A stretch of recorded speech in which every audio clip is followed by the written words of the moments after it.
Good afternoon, everybody. Welcome, Arvanauts. Welcome, everyone, to a Tuesday stream. It is 12:30 p.m. Eastern. I hope everyone is doing well. And welcome, now that I'm actually at home from home base, from Phoenix Studios, and we actually have power. Believe it or not, there is power to be had here, extraordinarily. And we are back. The last time I talked to you was in the middle of this very campaign when we got cut off because of power. But it's back.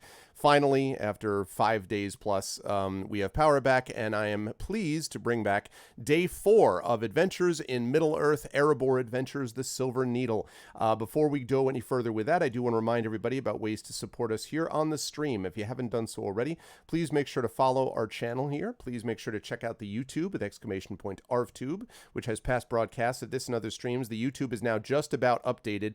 I got a little behind, obviously, since I was off the grid for about 5 days, but I spent yesterday catching up on a bunch of stuff, including updating the YouTube, so we are almost back to normal there. !ArvCord is the Discord channel where you can hang out with the Arvanauts in between streams. !ArvTweets is my Twitter. Please follow me over there so you can find out when I lose my power and gain it back and feeling half loopy at 11:30 p.m. on the 5th day of being without power or whatever.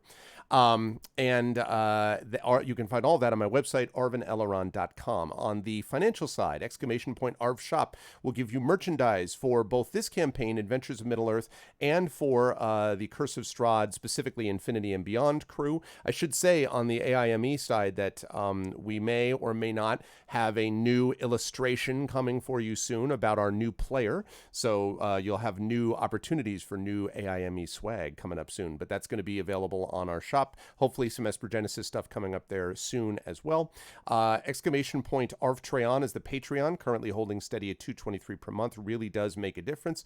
So would really, really appreciate it. Exactly, Echo, yeah.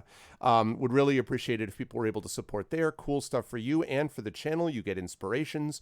You get lots of cool things which you can use. So please consider jumping on board to help with that. And last but certainly not least, that sub button. We are sitting right now at about 70 subs. Thank you to Terry and to Trendane for the resubs. I appreciate those. And again, that makes a big difference too. You can get those custom sub badges and emotes and all that kind of good stuff, plus inspiration. So please jump on board there. On the publishing side, I got some good news this morning on the publishing front. So that's cool. And if you want to know more about my projects, !Icarus will give you details about the Icarus and Jelinek graphic novels. We have a few pre-retail release copies still available there that you can pick up. And once those are gone, that's it, because it's just going to be the retail release, which will be in early November.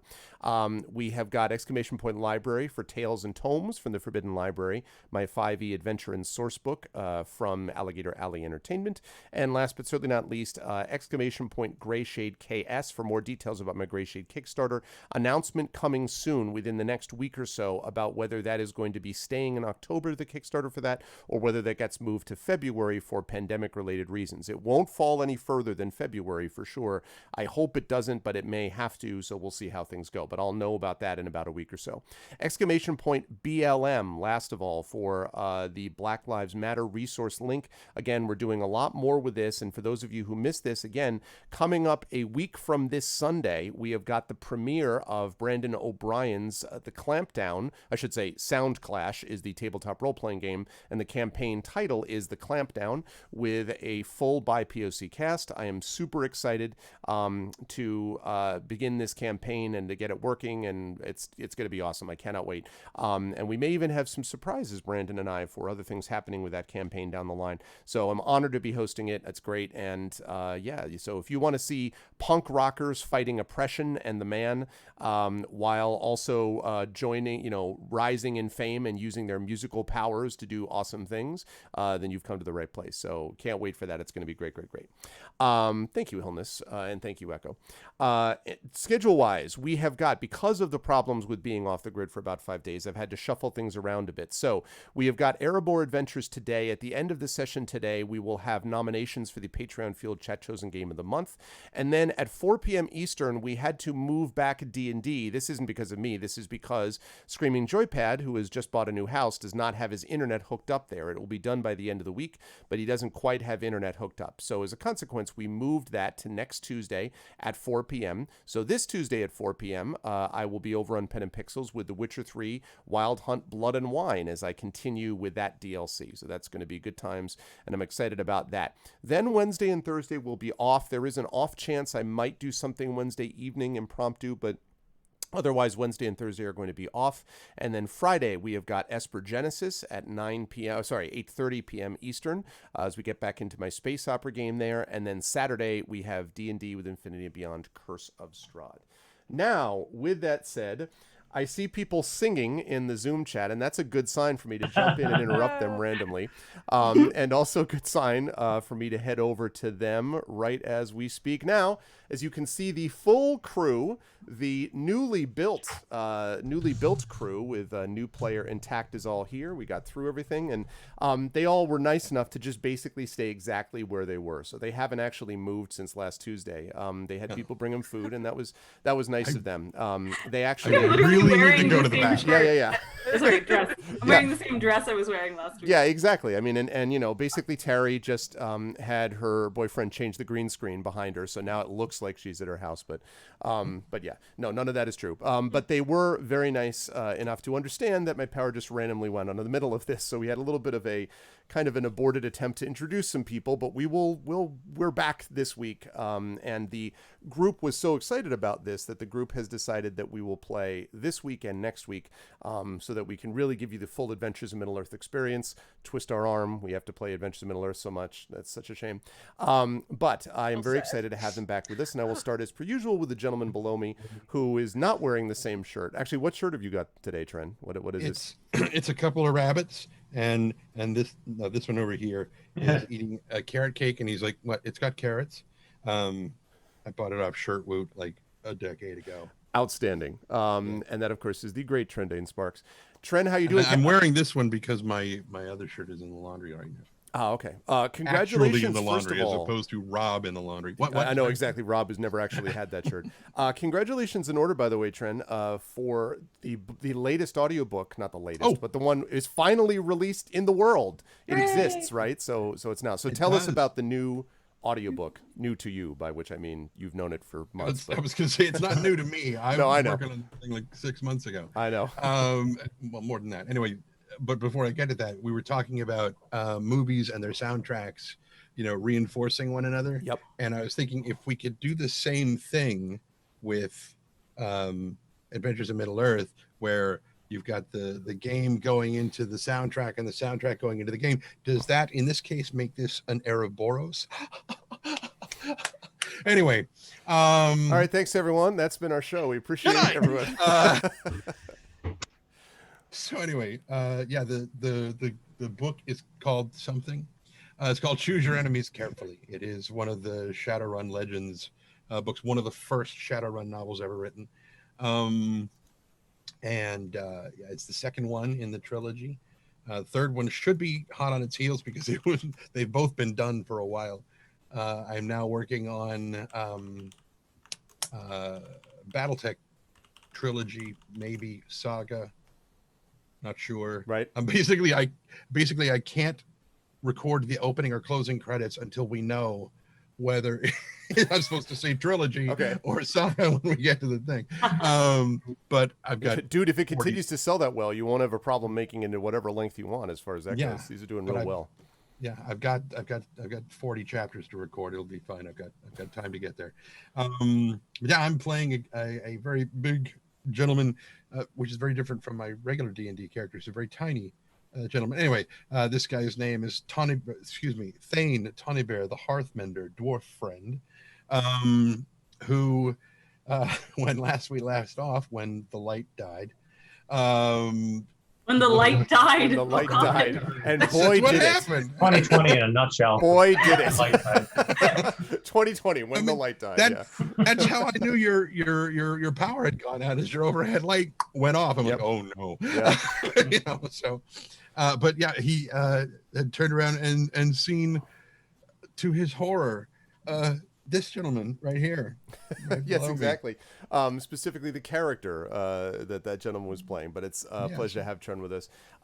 And yes, Tren is right. It is very exciting to formally welcome at the beginning of the session this time, and not in the middle when I lost my power, Brad Bollier, who is a longtime friend of mine and extremely gifted epic fantasy author with many series. And it's always an interesting experience to follow Brad on Twitter, because you get these updates where he's talking about wrestled the latest chapter into shape, fighting through this chapter now, battling through this chapter now. And because Brad writes these huge books with like epic detail engaged in everything, you're always like, what section of the third quadrant of the fourth place of the fifth like dimension does this actually address within the final completed book? But hardest working man in showbiz. But Brad, of course, is with us. Brad, good to see you again. Sorry about what happened last week, but now here's your formal introduction to everybody. Good to see you. How you doing? How's life? And who are you playing today? So life's good. Thanks for having me again. And last week was a good dip the toes in the water, so to speak. We just got started, and we'll get into more. But I just finished up. Speaking of writing epic fantasy, I just finished up the first major revision of the last book in my big Shattered Sand series. 6 books, and just kind of getting close to wrapping that up, at least a first kind of readable draft. So that's good. That feels nice to reach that milestone. And I'm excited to keep going in Middle Earth. I'm playing Bolo Took, who was introduced last week as a rather excitable little hobbit who is eager to get on the road and see where it leads him. Yes, and I guess I'm trying to think I guess we're not going to show. Can we show Terry what what we have so far of his illustration, or do you not want to do that yet? Well, I put the temporary token on Discord. So. Oh, okay, awesome. Let me go. I think it's fantastic. Let me go get that. Yeah. While you're doing that, I will be right back. Yeah, it is. Okay, let me download that. Save image as blah blah blah. Okay, token 1. Boom. Check that out. Yep. So yeah, there we go. You can see there is the picture of Bolobras. That really is great. And yeah, I actually didn't think of it until right when I heard Terry's reaction, and then I remembered the fact that it's true. Terry absolutely loves illustrating and drawing hobbits. So she was like, "Yes." So I was like, "Okay, good." This is gonna be good stuff. Yeah, so very, very awesome. And I am going to upload that token in just a moment as the next folks are getting on board describing things. And we are all gone, apparently. Yeah, I know. I do a little cosplay as my own character. Excellent. Listen, I mean, okay. There we go. There's that and that. Yeah, for some reason I decided it would be a good idea to remove absolutely everything. There we go. Okay, now I think we're all back. Not quite. Transporter accident. Maximize that. There we go. Lovely. Sorry about that. It did the famous, like, everyone is removed. Actually, wait a minute. Why is that not... Why is it not showing the rest of you? Like, make It's stupid just faces the at two the of you. camera now, and nobody will see them. There we go. I got it. It's all fixed. Okay. Sorry about that. So yes, it's a pleasure to have Brad with us again. Very happy to have you on board. And moving right along down the line, the person who did the illustration of Brad's new character, Bolobras Took, is of course the insanely talented Terry Tunes, who came in. I want you all to know, came in today to the Zoom chat with the wind dramatically blowing her hair as if to demonstrate the quality of her ability. Just like, hello, I'm a cartoonist. I'm an artist. But it's an awesome picture, Terry, and it's good to see you. How's life in the universe with you, and who are you playing? Well, thank you, first of all. Also, I'm just demonstrating the efficiency of my fan that is keeping me from dying. A horrible heat death. Mm-hmm. You're working well. Yeah, it's good. Not well enough. Yeah, how is life, the universe, and everything? Warm, very, very, very warm. Very warm. Aside from that, not very exciting. I'm back home again since last night. That's fun. Yeah. Also, since Tran mentioned that his character here is like the opposite of his other character, like for me it's the same too. I'm playing a small character here. who's like, I don't know, maybe 140, 1 meter 40. Mm-hmm. But like in my other campaign, I play a furbolg who is like 2 meter 50 or something. Wow. So And I got to learn last week that I've been assuming that you were shorter than me purely on the basis that you are playing a dwarf in this campaign, when in fact you would tower above me if we were ever in the same place. So that's great. yes, I know. Stereotypes right? about Germanic heritage remain totally preserved. Well, over here, that's more of like a Dutch stereotype. The Dutch people are very tall, but my boyfriend is shorter than me, so what do you do? But yeah, I play Inge, the aforementioned short person. She is a dwarf of the Erebor and still mason by trade, and now she is a Thane. Wait, let me look up her full title because I do not know it at the top of my head because I'm stupid. I really should learn all of your titles myself because obviously River will know them I and mean, yeah. be reciting them all. Absolutely, yeah. Thane Inge Homefinder, daughter of Ida, Council of Dain II. Yeah. Which, I love how well Homefinder and Hearthmender go together. Right. They're so good. There's a theme here. So she normally just abbreviates all of that down to hoodie cocked. No, actually, don't abbreviate it. It's not. Don't do that. Just don't. Co-kid. Just break it up. Make sure you're very clear about breaking up the C and the O from the K and the D. Are you saying that her name is Cokehead? No, I don't know. It's not. None of these things are. But Wonderful. I briefly like arrowed away from this window, and I was like, "Who's the new person who started talking all of a sudden? Who is in the trend?" Because And then we remembered that there's a voice actor. Yeah. Damn it, Trent. Instead of a shapeshifter, he's a voice shifter. He's a voice yes, shifter. it's very disconcerting and amazing. Brandane welcome. voice shifter. That is your name now. Your official title. It is a pleasure though to have Terry with us as always. You will also hopefully be hearing from Terry and me sometime this month for, we hope, a rescheduled gamebook illustration stream. We have to try to work out schedules, but we'll see if we can do that. So hopefully you will get your fix of 80s Car Wars Battle Road gamebooks, because I know we have not had enough spiky shoulder pads in this channel in a while, so we need more of that. But anyway, always a pleasure to have Terry with us. Last but certainly not least, of course, we have Amal Almatar with us. And Amal, I have to say, you hopefully will be happy to know that I just sent in an updated book order for my science fiction course. I have removed, not only have I removed Isaac Asimov's I, Robot and Orson Scott Card's Ender's Game, which I was planning on doing anyway, but I have replaced them with one, This Is How You Lose the Time War, and Martha Wells' All Systems Red. So I thought that I was moving in the right direction, you would feel.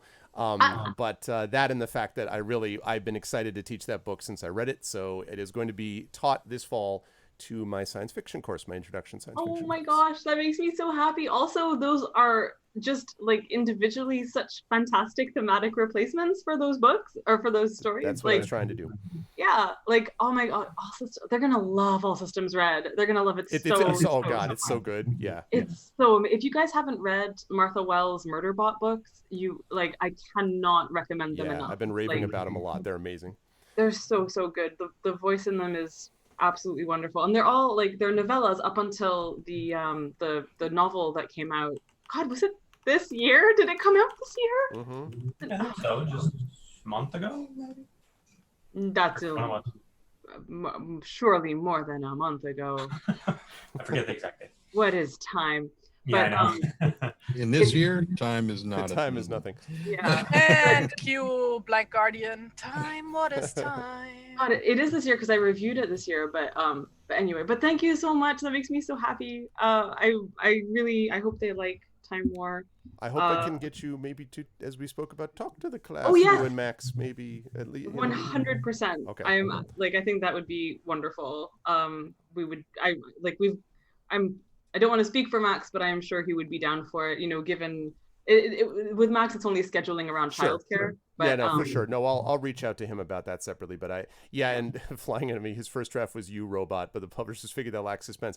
I'll tell you right now, the thing about these books is that for my students, honestly, the students, those two that I'm removing are among the students' favorites every year. And I removed iRobot with a little more difficulty than Ender's Game, only because I do think iRobot sets up a great amount of stuff in terms of how the field science fiction approached robot intelligence and artificial intelligence, and also presented a much more positive vision of science fiction, which in a sea of depressing we're all going to die because of technology going rogue was different. But that's one of the reasons why what Amal said about the thematic substitutions, I partly did that thinking that I'm also not only replacing them with tremendous books and modern books and contemporary books, and also not books by old white guys, but also I'm replacing them with books that have a similar feel, because I think that This Is How You Lose the Time War has a dimension of optimism about it, and I think that there's no question that All Systems Red does. Not only does it cover what artificial intelligence could be in an extremely nuanced way, it's also an upbeat book. Like, honestly, like it's Murderbot is kind of an upbeat character given everything. So anyway, I apologize, I won't talk shop anymore, but I'm very excited to teach them, and please tell me more about your life and your characters so we can get How into dare more. you Sorry. say nice things about my book that I love so much. Anyway, yeah, so I was gonna say quickly, cool things that are happening right now is that I literally learned about a couple of hours ago that so LeVar Burton of, you know, Reading Rainbow, and also Geordie LaForge of Star Trek Next Generation, and also of Roots, and is just, you know, brilliant LeVar Burton. He has a podcast where he reads short stories to people. And I had been on this podcast previously, in that he read one of my short stories, The Truth About Owls. I think it was like, I don't know, last year or the year before, because what is time? And he's a lovely human being, and I admire him so much. And he's reading another of my stories. He started the 7th season of his podcast is starting today, and the first story that he's reading is a short story of mine called Pockets. And Nice. so I'm very, very happy about that, and so it just makes me warm in my heart. Brad, you missed the fact that I'm continuing to try to desperately fight off the feelings of jealousy that now Amal twice, and Kat also has had stories read, and I had to actually sit with Kat and Carlos watching as LeVar actually read one of Kat's stories, and I'm just like, yeah, no big deal. It's just every friend of mine gets to read a short story with LeVar Burton, but no big deal, really. Like, that's fine. So just tell me, Brad, now when you're like, oh, guess what, Greg? I've also had 5 stories done by LeVar Burton. God damn it. No, I'm obviously that's amazing. Oh yeah, so that's making me happy today. Other than that, so yeah, just moving swiftly along, I'm playing a character called The River, who is a woodman of Roscoe, and she is a warden, which in the world of Middle Earth is basically like a fighty bard. She plays the harp and sings, and also dual wields axes, and she has a faithful hound of Mirkwood named Stone, who has an extremely boopable snoot. And I was just going to say that elsewhere on the internet, it has been established, like people, DMs should be told that booping a snoot is automatic inspiration. So I think that we've got some snoot booping to do, and there should be inspiration to be claimed as a consequence. That's what I think. I have always appreciated, as I've said many times, aspirational role-playing, and the idea of hoping that things will happen, especially when declared by random folks on the internet. It was a very boopable snoot, and I explained that the bandits that the party may or may not have to fight have all now booped the snoot, so they have enjoyed the inspiration. Stone wouldn't let bandits boop his snoot, okay? Yeah. He would snipe their fingers. As if Stone is the only snoot that can be booped, though. Like, you're assuming there's no other the only snoots. One worthwhile booping. That's well, Lillimon as well. I don't know if that counts as a snoot, though. Here, I have dropped into the chat the originating tweet of this So snoot you boop could all discourse. boop the snoot yourself. And yes, flying enemy, Yeah. snoot booping is technically an incredibly minor action. All right. Anyway, let's get into this after our long involved banter. This is what happens when we got cut off talking power. We're like, we wanted to catch up. But it's good to see everybody. Let's talk a little bit about what happens next. I do want to make one quick announcement, by the way, just because I got an email about this while we were all chatting, and that is that we are going to be starting, I believe, next week. We'll be rolling out a set of new music that is done by a company that I don't want to name quite yet because I have to dot all the I's and cross the T's, but which is going to be basically licensed music for use on this channel of tavern music. There's going to be forest incidental music and soundscape. It's really, really good stuff, and I'm excited to use it along with what we usually do with the stuff from Kevin MacLeod and so forth on Roll20, but they're actually going to be partially sponsoring us here. So I am excited about that and to sort of introduce the party and all of you to some of that cool music. So I just found out about that, so that will be coming soon. But for right now, let us talk a little bit about what happened in our last session, and it wasn't a whole lot because most of what happened involved the introduction of a new player. At the beginning of Erebor Adventures, the party, which went through a whole bunch of stuff, those of you who've been watching this for a while know that we went through a whole bunch of stuff in Wilderland Adventures. And the party has returned to Dale, and as they were trying to get into Dale at the beginning of this, the doors were shut because of some kind of traffic accident that happened at the doors. There was a cart that fell over, there was a dwarf pinned underneath the wreckage, another dwarf that blamed himself for it, and so on and so forth. And so while the guard of Dale was trying to attend to all of this, the party had a chance to kind of look around and acquaint themselves with some of the people around there. One of those people that they had to acquaint themselves with was a craftswoman named Kelda, who is a fairly well-known seamstress of extraordinary talent and skill who lives within Dale.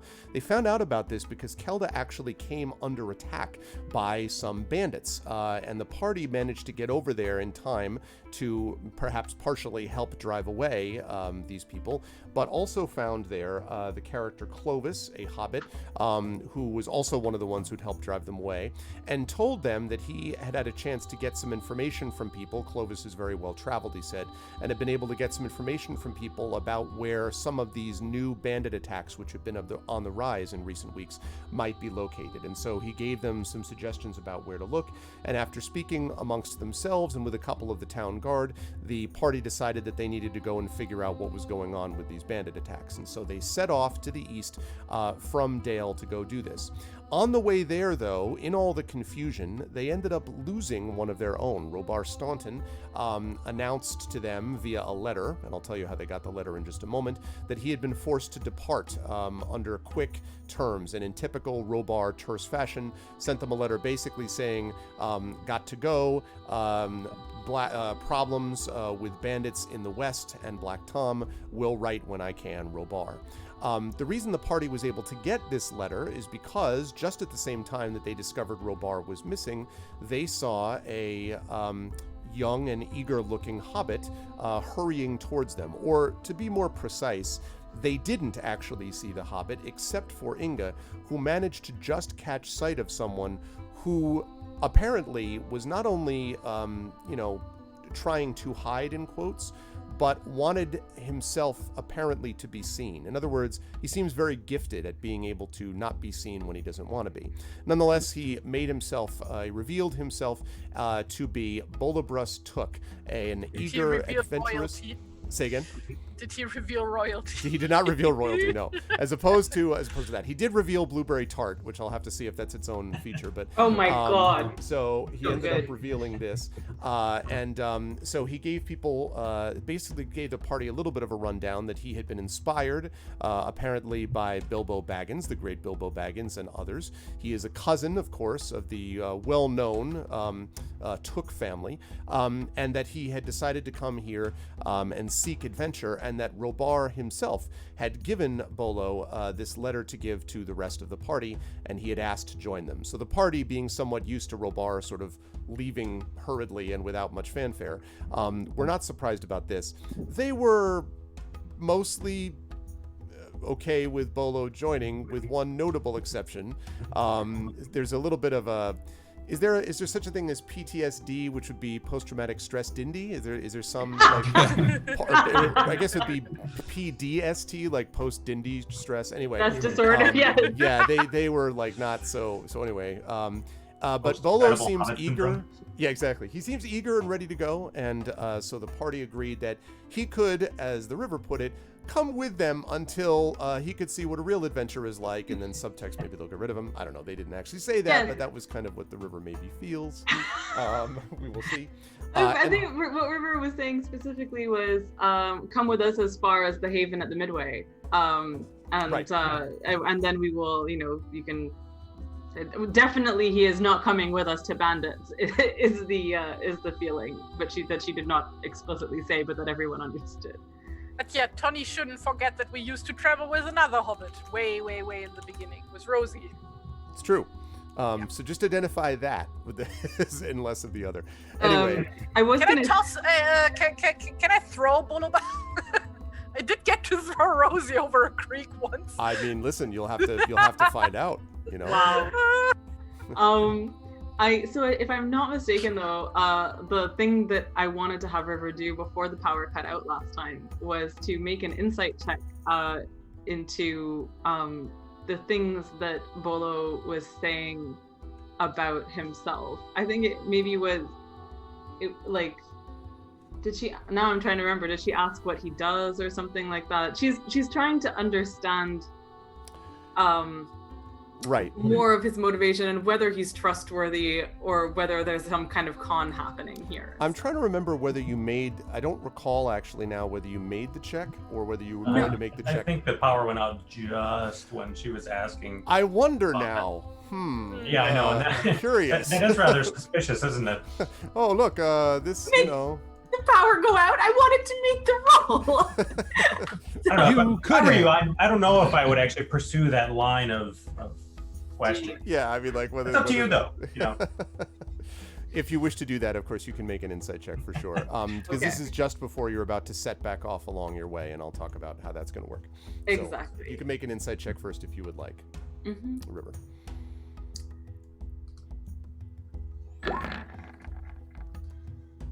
Yeah.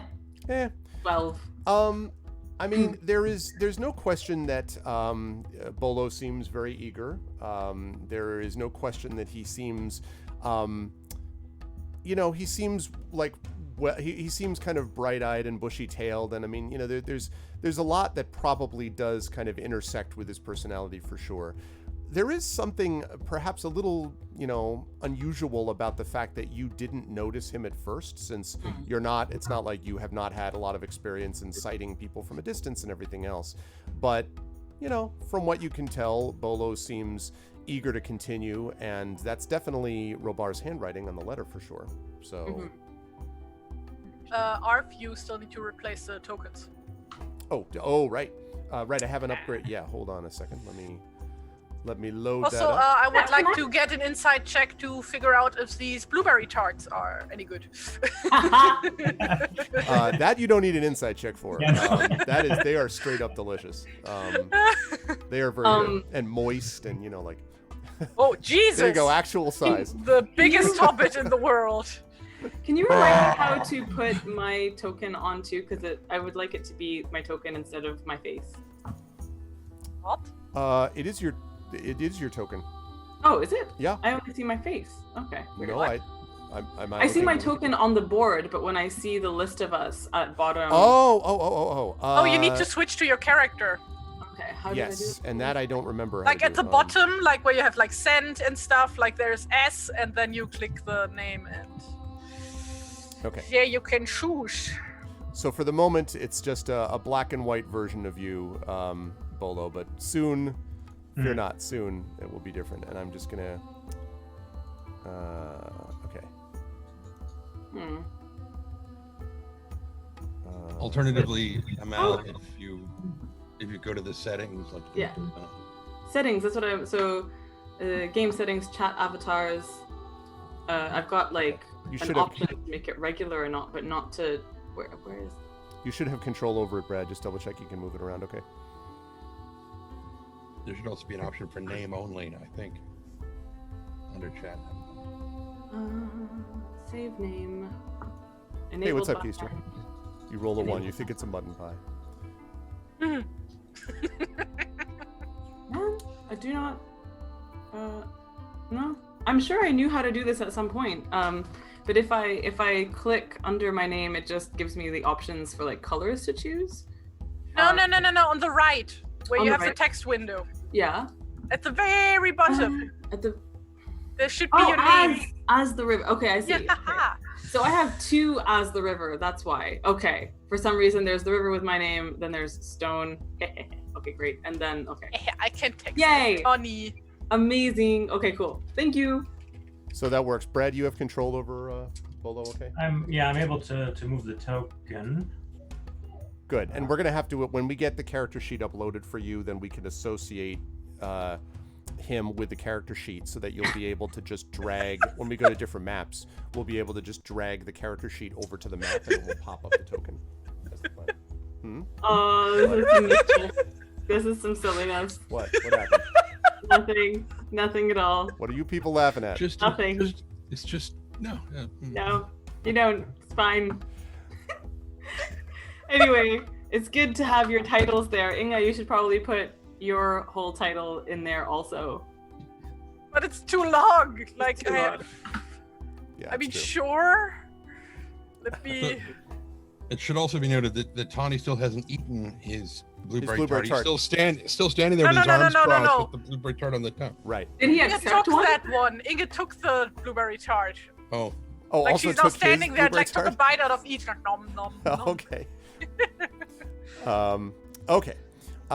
So, assuming that everyone has done what they want to do as far as insight checks, etc., at the moment, then we should set back off on your way. Now, normally, I will introduce this to you when we get here, Brad. But normally, if you're going on a longer trip, there are these things that we call journey rules that are taken into account and that have specific encounter. And we'll talk about that when we get there. What you're going to do now is not long enough for a journey, but there is one thing that I do need everybody to do, which is part of the journey rules, and that is to assign roles. So there are 4 basic tasks that have to happen during a journey. You need a guide who is in charge of all decisions concerning the route, rest, and supplies. Guides rely a lot on wisdom and survival.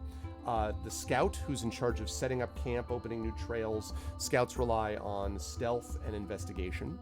The hunter, who is in charge of finding food. Tawny has typically been the hunter on the journey to this point. Hunters rely a lot on success with survival checks.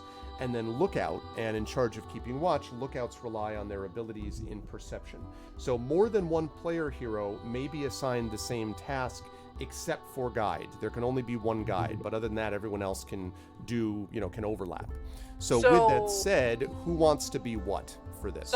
So far we always had Inga as a scout, Tony as a hunter, Robar as a guide, and River as a lookout. Right. So since we are in the upper marches, which should be a known land for Inga, so she should take guide here. But let me double check.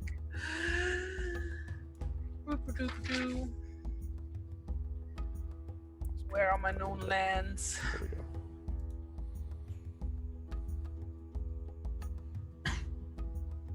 A guide, aka a golem. Well, listen, I mean, first of all, they have no idea who that is right now, but I'm trying to remember. Yeah, I have the upper marches, so I'm gonna be guide unless anybody else wants to be. Nope, that's good. Happy to have River as lookout still. I'm just wanting to remind myself, because I'm reacquainting myself with what's on my character sheet. Yep. So I have like sigil of your master, which I presume is a virtue of some kind. As an emissary, you are entitled to a certain consideration amongst foreign peoples. right. While you cannot speak with the authority of your lord and master, you do receive some official respect. You can expect to pass through the lands of other free peoples unmolested, be able to call upon other kings and chieftains for lodging, and be received to the halls of power. Did we decide what the sigil is or who she's representing in this way? I think we had talked about the fact that you would be, the woodsman would be the obvious one. So like Radagast, probably? Exactly, yes. Okay. And not just that, but also speaking with the voice of Heartfast, because from Mountain Hall, because that was also, woodsman that had sworn fealty to you because of, fealty is a little strong, but sworn friendship with you because of what you did to help them, et cetera, et cetera. So. And then there's the Haven at the Midway is like this new enterprise anyway that she's also kind of representing in the world. And Bolo is not going to necessarily know this, but just for your benefit, Brad, the thing that Amal's talking about there, the Haven at Midway, was a new settlement that was established basically of freed slaves that had helped the party in Wilderland adventures. The current leader of the Haven at Midway is Ash, who may or may not be the River's girlfriend. So that's that place, and so that's actually a thing, and that's also a sanctuary. And I talked about the fact that you can't take long rests anywhere but sanctuaries. So that could be important if you decided you wanted to divert somewhere to get a long rest if that becomes needed. Okay, so with that said, now that we have that role, who wants to be the lookout, hunter, and the scout? Lookout, that's my usual role. Okay. I could be the scout, I guess. That works nicely. Yep. Because that means that Tani gets to be the hunter again. All right. Stop. Scout. Actually, wait. Lovely. So what are the because the scout uses stealth, right? Yes, the scout is stealth and investigation. That's right. Cool. Yep. Like one way to look at it would be that the lookout might be able to see if someone's coming. The scout might be able to say, okay, well, I know a secret path between here and here, type of thing. Yeah. So since Inge was so far always the scout, like she's gonna like take Bolo to her side and like gonna explain to him like, and this is what a scout does, and when you see an orc, you don't gonna go talk to it. You come back to us sneakily. Sneaking is important. And so on and so forth. Okay, Bolo said. Wonderful. I'm ready. Okay. And So- Inge just like looks at Tony and Who's River just with like, standing there shaking his head as What if the orc just wants a hug? Says Miranda. Now, the good news of this, the orc. No one ever negotiates with the orcs. Well, we totally did. In the mountains, they weren't orcs; they were snow. Right, I was gonna say those are snow trolls, and that's The a snow whole different trolls. matter. Yeah. Yes. Absolutely. We had a nice exchange with them. We're It's a buds good now. thing, because otherwise you might not be here right now talking, having a haven and stuff. So as you set off on your way, as you're sort of in the process of making this journey, important to recognize that in the upper marches, not just because it's a known land for Inga, but also because this is an area which, since the battles recently fought in Wilderland Adventures, has found an area of relative peace with occasional sort of flare-ups of bandit activity and stuff like that. So the land is reasonably safe around here, especially for a gifted and mostly seasoned party such as yourselves. That said, though, finding these bandits in the areas that Clovis originally suggested that you look for is not easy.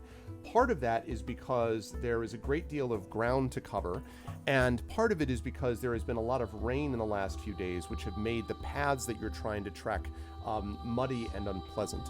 And so I'm going to give people on this first day, as you begin your search, I'm going to give the heroes acting as scouts or hunters, so we're talking about Tani and Bolo here. I'm going to give you both a chance to make either investigation or survival checks, and I'm going to give you a chance to make 2 checks for each of these. So Tani and Bolo both get 2 checks on this first day, and that's basically representing your searching through this mud and area as you're trying to find these tracks. Because it must look initially, one sec, as you're looking initially, it looks a little bit hopeless in that he was kind of like, well, it's roughly in this 50-mile radius, that I might have heard stuff. Because he said he was basing it just on rumors and stuff he had heard from people. But there's no obvious tracks to you, at least initially. Sorry, you were going to say. I was going to say, can I lend stone to the investigation efforts, especially, and this is why I'm trying to remember. I remember that like stone at the site of the traffic jam and stuff was investigating with River, I think, as they were trying to. So I don't know if there would have been like an aspect of scent that he could help pick up or Right. something. The answer to that is yes, when they find some clue, but at the moment it's a little like it's very up in the air. Once you find something, then he might be able to narrow things down. Yes, for sure. Okay. But first you have to find even something. Right. So at the moment, Stone is just kind of like, I assume you're having him like kind of wander in large circles, kind of looking around for sniffing, specifically for scent, or what are you having him do at the Well, moment? so the mechanical way is that when you make ability checks using one of your hound's trained skills, you gain advantage and count as proficient in the skill even if you are not, and if you are proficient, you get to double your proficiency bonus. Right, but that's for you though. Okay. That's for So that's you, what the I was wondering, character. if, like, you Because could- you're individually attuned to, and he sort of knows what you Okay. know, and etc. So yeah, so you might be able to give a hand once they find something, but first Okay, they have to cool. track something down. So with that said, so you can use either investigation or survival checks. Survival is based on wisdom, and investigation is based on, I think, intelligence, if I'm not Yeah, mistaken. intelligence. So those are your two options, gentlemen, whenever you wish. I will be taking survival. Okay. Roll 1. Investigation for me, my intelligence is 13. Okay. Do I just roll d20 a couple times? So you can roll d20, but you can add a modifier. Wow. Into that too. Yeah, I have a 13 intelligence. I don't actually know what that translates to in terms of bonus. I think that's plus Anything? 1, if I'm not mistaken. Plus 1? 13 should be plus 1. Yeah, I think so. 14's 2. No, Yeah. 13 is plus 2. 13 is plus 2? Oh, maybe that's Yeah, 11 and 12 are plus 1. 11 and 12 are plus 1. Yeah, that's right. Yep, so you're right. So plus 2. What kind of DM are you? I know. Don't I know. even know the I basic know. modifiers. Terrible. Wait, is Turn that in my I didn't? badge. I thought. Oh, never mind. Yeah, I don't. I certainly don't know the basic modifiers, so never mind. I'm gonna trust everything that. Yeah, Inga no, says. Terry's right. Okay, so I had this image of like so Tani, at least initially, you find I'll tell Tani what you find in a moment, but I have this image of, as you're looking to this, Bolo with a 7 and a 9. How exactly are you? Can you describe the process of trying to track down This is so tracks good. in the wilderness? Well, I'm so just so I'm clear. So we're trying to just scout the area, make sure it's safe, or make sure. No, you're trying to No. find where the bandits are coming from. So you're trying to find a trail that might lead you to a potential hideout or I lair got or you. something along those lines. Can I say I love the idea though that Bolo might have interpreted this instead as let's find a safe place far away from the bandits to have our adventure in. Yeah, maybe my roles translate to misunderstanding what I was supposed to be doing. Did those rolls include your proficiency bonus? Yeah, I added the proficiency. Not the ability modifier. Proficiency. No. Right. Proficiency, which for you at level 7 would be 3. so add 3 to each of those. Right. So 10 and 12. So 10 and 12. Still though. Just like Inga was a bit too much about like don't get yourself killed, stay safe. About her like what do you call that? Briefing? Their Yeah. briefing, yes. Yeah. I love this as like the dice again being narratively on board and that like Mm-hmm. why would Bolo know how to do any of this? Yeah, right. So based on my very complete understanding of where bandits might congregate, I'm looking through the trees. I'm looking at the tops of hills. I'm not really looking for paths so much that might lead me somewhere. I'm looking for pretty obvious signs Right. of banditry. I have this image, I know you wouldn't do this, keep like yelling back, no bandits here, like just That's exactly what I was thinking. Exactly what I was thinking. Zero I'm just like bandits. imagining him like seeing random travelers who are just like not bandits at all. He walks up to them. Hey, Are are you you bandits? Are you a bandits? bandit? Exactly. Hey, we're looking for bandits. Do you know any? Or Which- doing like silent gestures, like sort of like like his face is no. Which is exactly how I was justifying the rolls that Tani got. In the first one, he's trying to look anywhere other than Bolo, just trying to look at anything, which is why he rolled so high. Yep. And then every It's like time when he's you're like, like- nope, You're checking Nope. up on me to make sure I'm actually doing the right thing, and I'm not. which is why we both rolled a 12 for the second one. And he's, you shut up. Why did you roll survival twice? He said we had to roll 2 times. Yeah, 2 times. So they each got 2 checks. Oh, okay. To represent But you already basically rolled a twice. day's worth of travel. So it's like 22 and 27. No, for you. no. It's advantage on one roll or not. So nice try though. But as you're in the process of doing this and kind of working through, what's up, Dragonspear? Yeah, who dared to restore my internet? The 10 trucks that did victory laps literally 15 minutes after it was done. This is true. 15 minutes after the power went back on, out of nowhere, I swear to God, I haven't seen a truck within a 50-mile radius of my house. 10 trucks rattle down the road at 11:45 at night, just like, yeah, what's up? I'm like, what are you, liberating conquerors? Thank you. I mean, thanks to the workers, for real, but geez. Anyway, it was funny. So when you get over to, as you're trying to figure out what's going on, Bolo, you're sadly do not find what you're looking for in the places that you are examining. And one of the things that surprises you is there's not supposed to be, as you get out to this area, it's a little deserted. There are occasional travelers that will pass by on business, but generally in this area, although as I say, it's a kind of it's a not incredibly dangerous area, but still it is out in the wilderness, and so there seems to be a lot more foot traffic that you note than might otherwise be the case, or what you might normally have expected. Certainly a lot less than when you were crossing through Mirkwood, for example, and that sort of thing.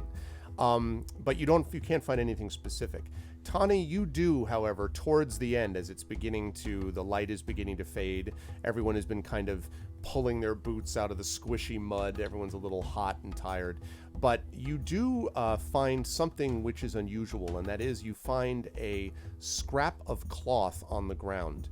And as you take a look at it, it looks to be a fairly decent size, probably about, I don't know, like an 8.5 by 11 sheet of paper almost, which clearly has been ripped, probably from the bottom of a cloak, or possibly, from some kind of, like, maybe a tunic or something like that.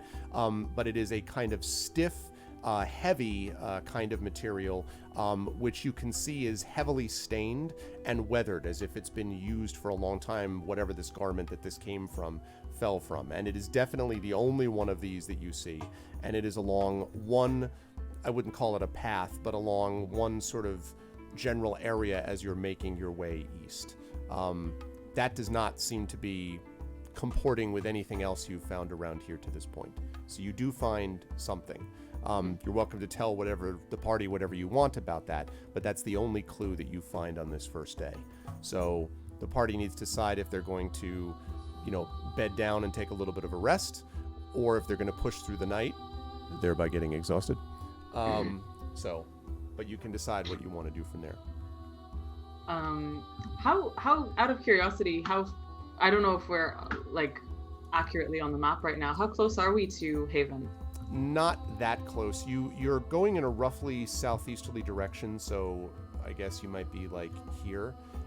You'd probably be a few hours, no more than that, probably. Yeah, you'd probably be a good like 5 hours, I would say. I mean, I guess if you were galloping at full speed, you could do it faster, but at sort of normal, because you don't have, I don't believe you have horses with you. No. So it would be a good distance, probably 5, 6 hours. And if we're slogging through the mud, that's going to slow us down. And you're tired already, but yeah. Great. Cool. Yeah, Tawny, do you share the clue stuff? Mm-hmm. Huh. Interesting. So like River will want to tap her thigh and bring Stone close to her and get him to sniff the cloth. And you can see that he kind of looks at you and it like gives you the soulful glance, and you can see that his nose is kind of covered a little bit with mud. Totally. From having. You boops his snoot. And he's like, Just and very then- gently and lovingly. and he kind of nuzzles your hand, and then he sniffs again, like he's as if he's trying to like clear his, it seems like it's definitely not. He doesn't like whatever the smell is for sure. Yeah. So I think one thing that River will be curious about is like, if this was not a sort of plant to throw us off a trail or not, like I think she'll want to see if stone like indicates that there is more of the scent along the not path or in a different direction. Yeah, it's not clear. He starts walking in one direction, and then he kind of lifts his head a little bit, and then like sniffs over to the left. You think that probably the mud and the rain has caused problems for him in terms of tracking stuff down. At least he doesn't seem certain of himself for sure. But yeah. Can I make an investigation check with him for this is like not to continue pressing on, so I figure we probably will stop for the night, but to just make the investigation check with him and stuff. Yeah, you could try to do that if you want. But are you basically trying to confirm a path or confirm a direction, or what are you specifically trying to do with the investigation check? Confirm a path or a direction, or like if in like if they're working, the idea with the investigation check at advantage with him, I think, is that like working in tandem thing, right? Yep. So I guess it would be trying to figure a path or a direction, and whether that's like a different pair of eyes on it, or just like interpreting what he is finding and stuff. Okay. Question? Yes.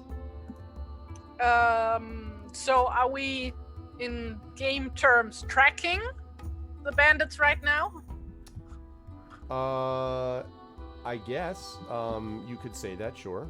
Okay, you because haven't really found the trail to track them yet, though. Like, once you find the trail, it might be easier. Right now, you're kind of just searching in a general area to kind of get a path that you can then try to follow. So, like, just saying, because this is known land, so right. While tracking other creatures, you automatically learn the exact number, their size, and how recently they passed through the area. Right, that's what I was thinking. So this is a little preliminary for that, I would say. Yeah. You need to have a little more knowledge about the actual track, and then what you're saying, just like with Stone's stuff, is probably going to help at that point. Yeah. So she's going to do investigation. Okay. She is proficient in it, so that's supposed to be doubled, and at advantage. So that will be +6 instead of so it'll be whatever I roll +3, I guess. If the my proficiency bonus is 3. Right. Okay. Yes. So investigation.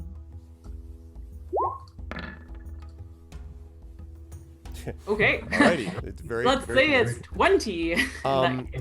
You don't gather necessarily any extra information about where the path is, but one thing you can say for sure is that you're pretty confident from time spent around Dale that this is not material that you recognize as coming from most of the areas that you've been in. In other words, this feels like material that is of a different, kind of, as I said, kind of a strong material.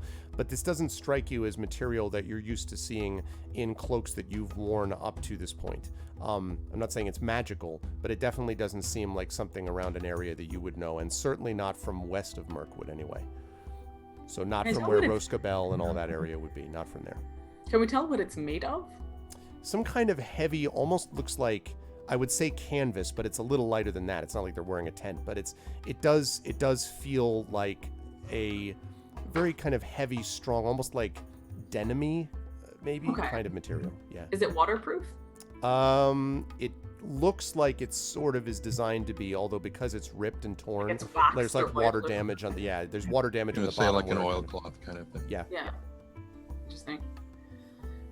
Okay. So like River is gonna share that with everyone else, and then say, Bolo, did you find anything? Unfortunately, nothing too useful, but I'm sure I'll find something in the morning. We'll try again. What do we think? Do we want to stop for the night and rest, or do we want to press on and make it to Haven and maybe sleep in a bed? How far away is Haven from us? Probably like 5 hours. Another walk. 5 hours. River says this very cheerfully. Another 5 hours or so of just, trudging through the mud. Not Totally everybody normal does. adventure stuff, though. Not everybody says it cheerfully. Tawny's like another 5 hours. And Inge points at Lilleman. It's like, yeah, the pony kind of needs to rest too. So Little how man's about head is drooping a I'm little. getting a little hungry. I don't know about the rest of you. Inge tilts her head and looks at Bolo. Yeah, I guess. Instead, they're waiting. I just start digging in my pack and pulling out cooking implements and stuff. Maybe we should find a place to camp first. Oh, Yeah. yes, of Yeah. course. Right. Is that the scout's job? And there's a decent amount of terrain around here that you could choose from. You have these kind of very gentle hills, very gentle, sort of waving land almost more than hills. It is, again, pretty muddy around here, but there are a couple of places where the hills sort of climb up slightly enough that you could be on, relatively speaking, dry ground. Also pretty good visibility around here. Not a lot of tall trees. It's not exactly scrub brush either, but it's more plains would be the way it would feel. Do I know a safe place to rest since this is known lands to me? Yeah, you could. Your assumption would be that on top of one of those hills, which has kind of these waving grasses, you wouldn't be completely hidden from view. You really have a choice. If you go to the bottom of one of these gentle hills, you'll be less visible, but you're also going to be dealing with mud and muck. So you could also be on the top of one of these gentle hills, more visible, but less mud to deal with. Either one is probably not super dangerous, but if you're trying to completely avoid detection, then you'd want to be below the level of the hill, if that doesn't matter as much to you then. No, I think it will be safe to rest at one of the tops of the hilltops, because I've traveled here many times with my parents, and there's just so many regular travelers coming through here. I don't think we have to fear anything. Okay. Cool. So you set yourself up for the night. Do you have a watch order? Who watches at what time? Or are you not setting a watch and just we'll just all sleep? I mean, we can all watch and not be exhausted, right? Oh yeah, Yeah. You can. Yeah, you then, can trade off. Inge takes first, I guess. I think River usually takes the last one. Tawny will take second. Okay. All right, I'll take third. All right. So the Inga's and Tawny's passes relatively uneventfully. Bolo, during your watch, so by this time we're talking about 2, 4. So this is probably 2 a.m, roughly speaking, I think would be when your watch probably would be. Maybe 3 a.m. I want you to make a perception check for me, please, as you sit by what I assume are slightly smoldering embers of a campfire. Make a perception check for me, please. I have an incredible 8 wisdom. No, wait. Perception. Yeah, it is. Yeah. So I don't know what the modifier for that is. Yes, minus 2. Okay. So, All right. Oof. Oh my God! say that's 0. I'm very eagerly tending to the fire and planning the breakfast for my first big day Yeah. with my new adventuring group, and I'm very intent on this. Okay.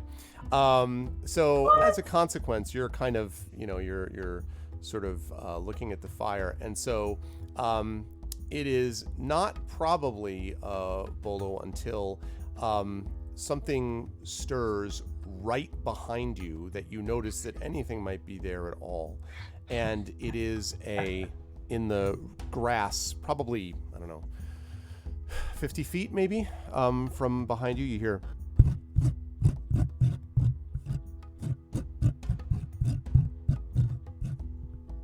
scratching sound of some kind. All right, I will get up from the fire, drop my little poking stick, and just head that direction slowly, quietly. Okay. So as Get out of the fire, the light of the fire. Yeah, make a stealth check for me, please. Okay. Oh God. What's It's up? just the angry red of that natural one is. So it's 8, and then I have a 19 dex. Right, and proficiency in this because I'm sure you're proficient in stealth, I believe. Yeah, well, so I think it's a virtue, I think it's a virtue. I have the art of disappearing. Right. So I use that absolutely. I kind of sneak off into the darkness and just kind of listen, watch. Okay. I mean, it should basically, if the 8 that he rolled there, it would be plus his dex bonus and his points in stealth and his proficiency bonus. Right. So 19 should so be 6. plus 4, I think, right? So that's So- 12 plus 3, so 15 plus any points he has in stealth. now I'm getting uncertain about. No, you don't do points in. Oh, sorry, not points. I You know. do, it just automatically adds a proficiency modifier. Gotcha. So that's a 3, so it is 8 plus 3 plus, what did I say, 4? Yeah, 4. So 11 is so 15. We're talking about 3 plus 4. So when you stand up, and turn around, Bolo, because this thing is, as I said, the sound was very close. You hear kind of, and then something scurrying off, and as you sort of follow it, very quietly, kind of making your way through the grass. Again, the grass is not very tall here, so you're not, you could try to crawl through it, but even as a halfling, as a hobbit, with you kind of crouched down, you're still visible, probably from your torso up is still visible above this grass. Okay. But you kind of make your way, and the hill begins to sort of sink down a little bit. And you keep hearing just on the edges of your perception this little, like something scratching, and then like maybe again, it's hard to tell if it's, before it was obviously scratching and then scurrying. Now it seems like some confused combination. Does it sound like it's getting closer, farther away, staying the same? Right now about the same, as if whatever it is staying ahead of you about the same distance. Okay. So half of me wants to wake people up and get help, and the other half wants to impress. And the impress part is winning out right at this moment. So I'm beautiful. gonna. I love it so much. So okay, I absolutely want this to be the case. I also want to say that before, as we were setting the watches, I feel sure that River would have clapped a friendly hand on Volo's shoulder and said something like, "So if while you're watching you hear anything, just come and get us." We're used to this sort of thing. Don't go off on your own.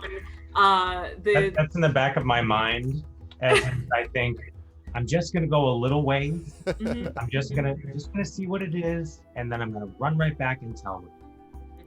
So you make your way down a little bit the hill, and this scratching.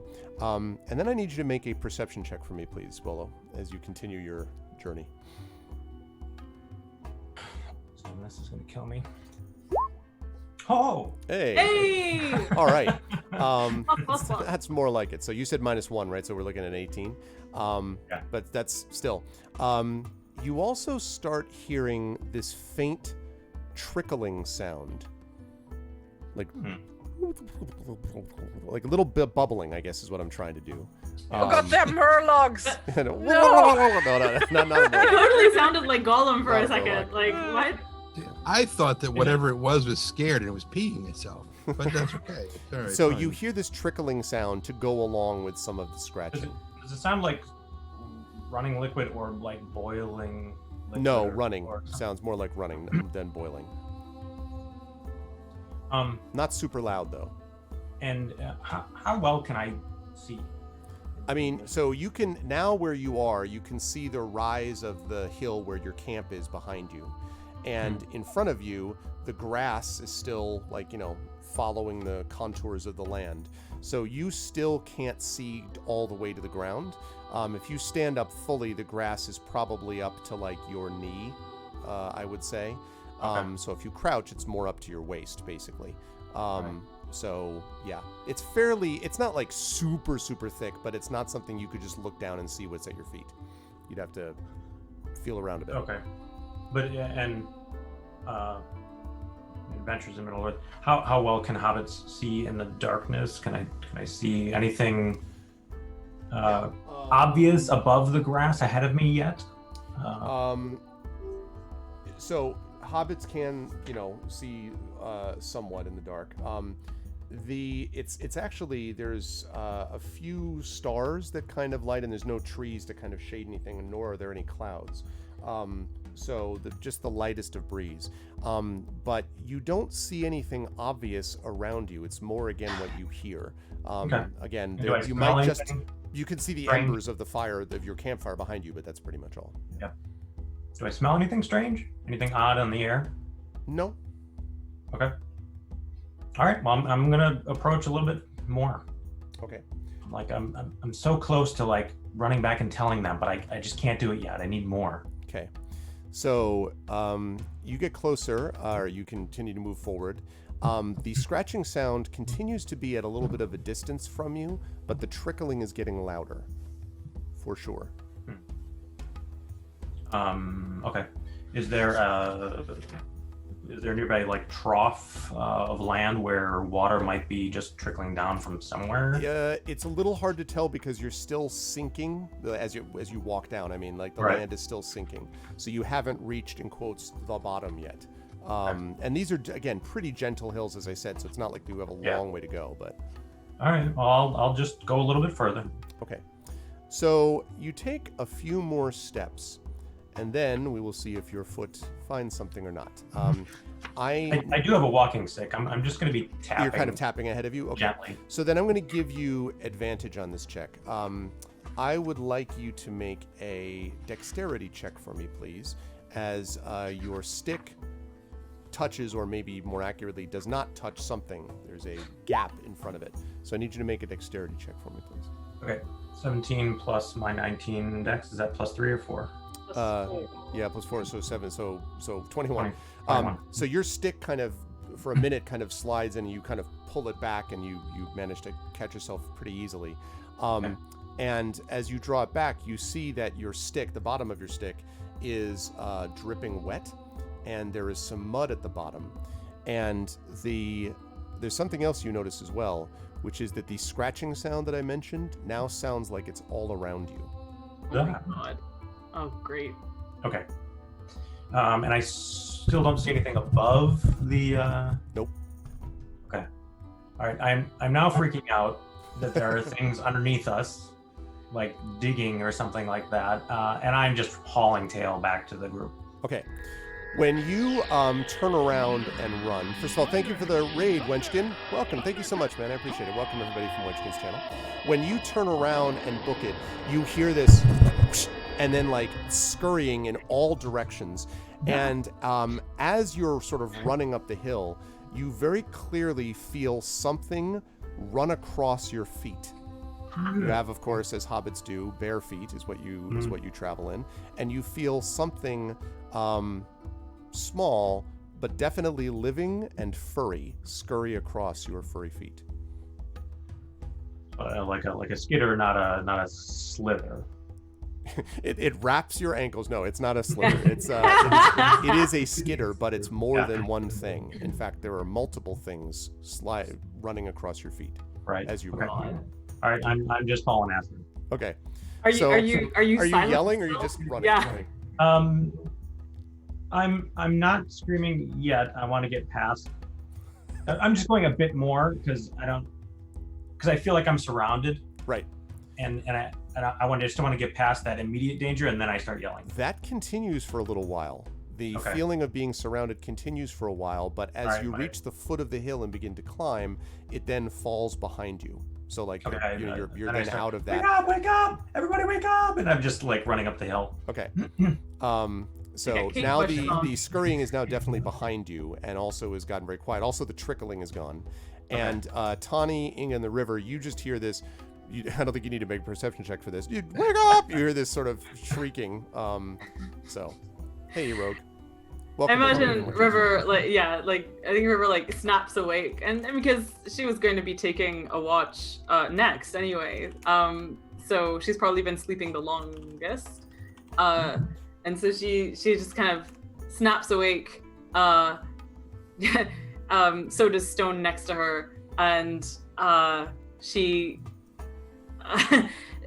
she sleeps with her axes sort of on and near to hand and stuff. So she's great to just book it towards Bolo's voice, totally putting a pin in and tabling the oh, that's great. He did the opposite of what I said for him to do. It's very good.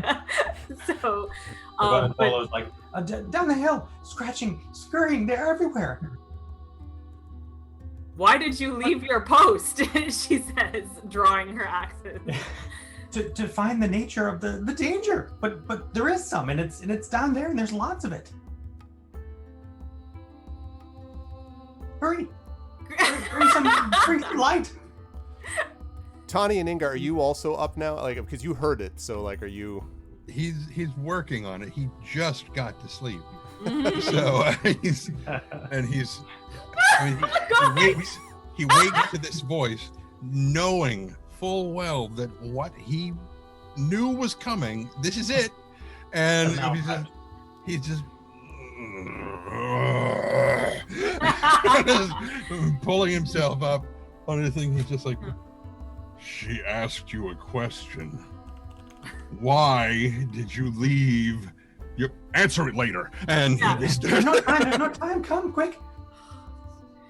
Is Inga Inga. with them? Because Inga's the one also. who can actually see in the dark. Whether Oh yeah, or that's not, right. I can see in the dark. That's Yeah. I was gonna be whether or not River takes the time to light a torch will more or less depend on whether Inga is going with them and stuff. But If this is Inga a hears squad the of- ruckus, just lets out a grunt What did you say, Bolo? I think it's This is like a squad of chipmunks. I'm going to be really annoyed. Maybe it's a highly trained squad. Maybe. actually, as they're making their way down, are we going down the? Nothing has followed him, right? Well, you don't. Okay, so actually, let me have you make a perception check before we Okay. do any of this, so you can actually hear this. Making my way downhill, walking. very large Large squad, and they are rabbit weaponized ermine. So A Exactly. swarm of cranium rats. Deadly mink. Wouldn't that be? ooh. That's true, Runel, actually. Oh, dang. Okay. Okay. That's a bad perception check. You, River, all you hear is a very frantic hobbit in front of you. Can I also get a perception check? Sure. Trying to figure out what exactly is going on here. And I will come back to the river in just a minute about Stone. Oh, I actually yeah. would like you to make a separate perception check for Stone on this, please. Gotcha. Wait a second. Need to check something because there are a billion extra rules that apply now. But it's known lance, you get advantage, right? Yeah, that's what I'm trying.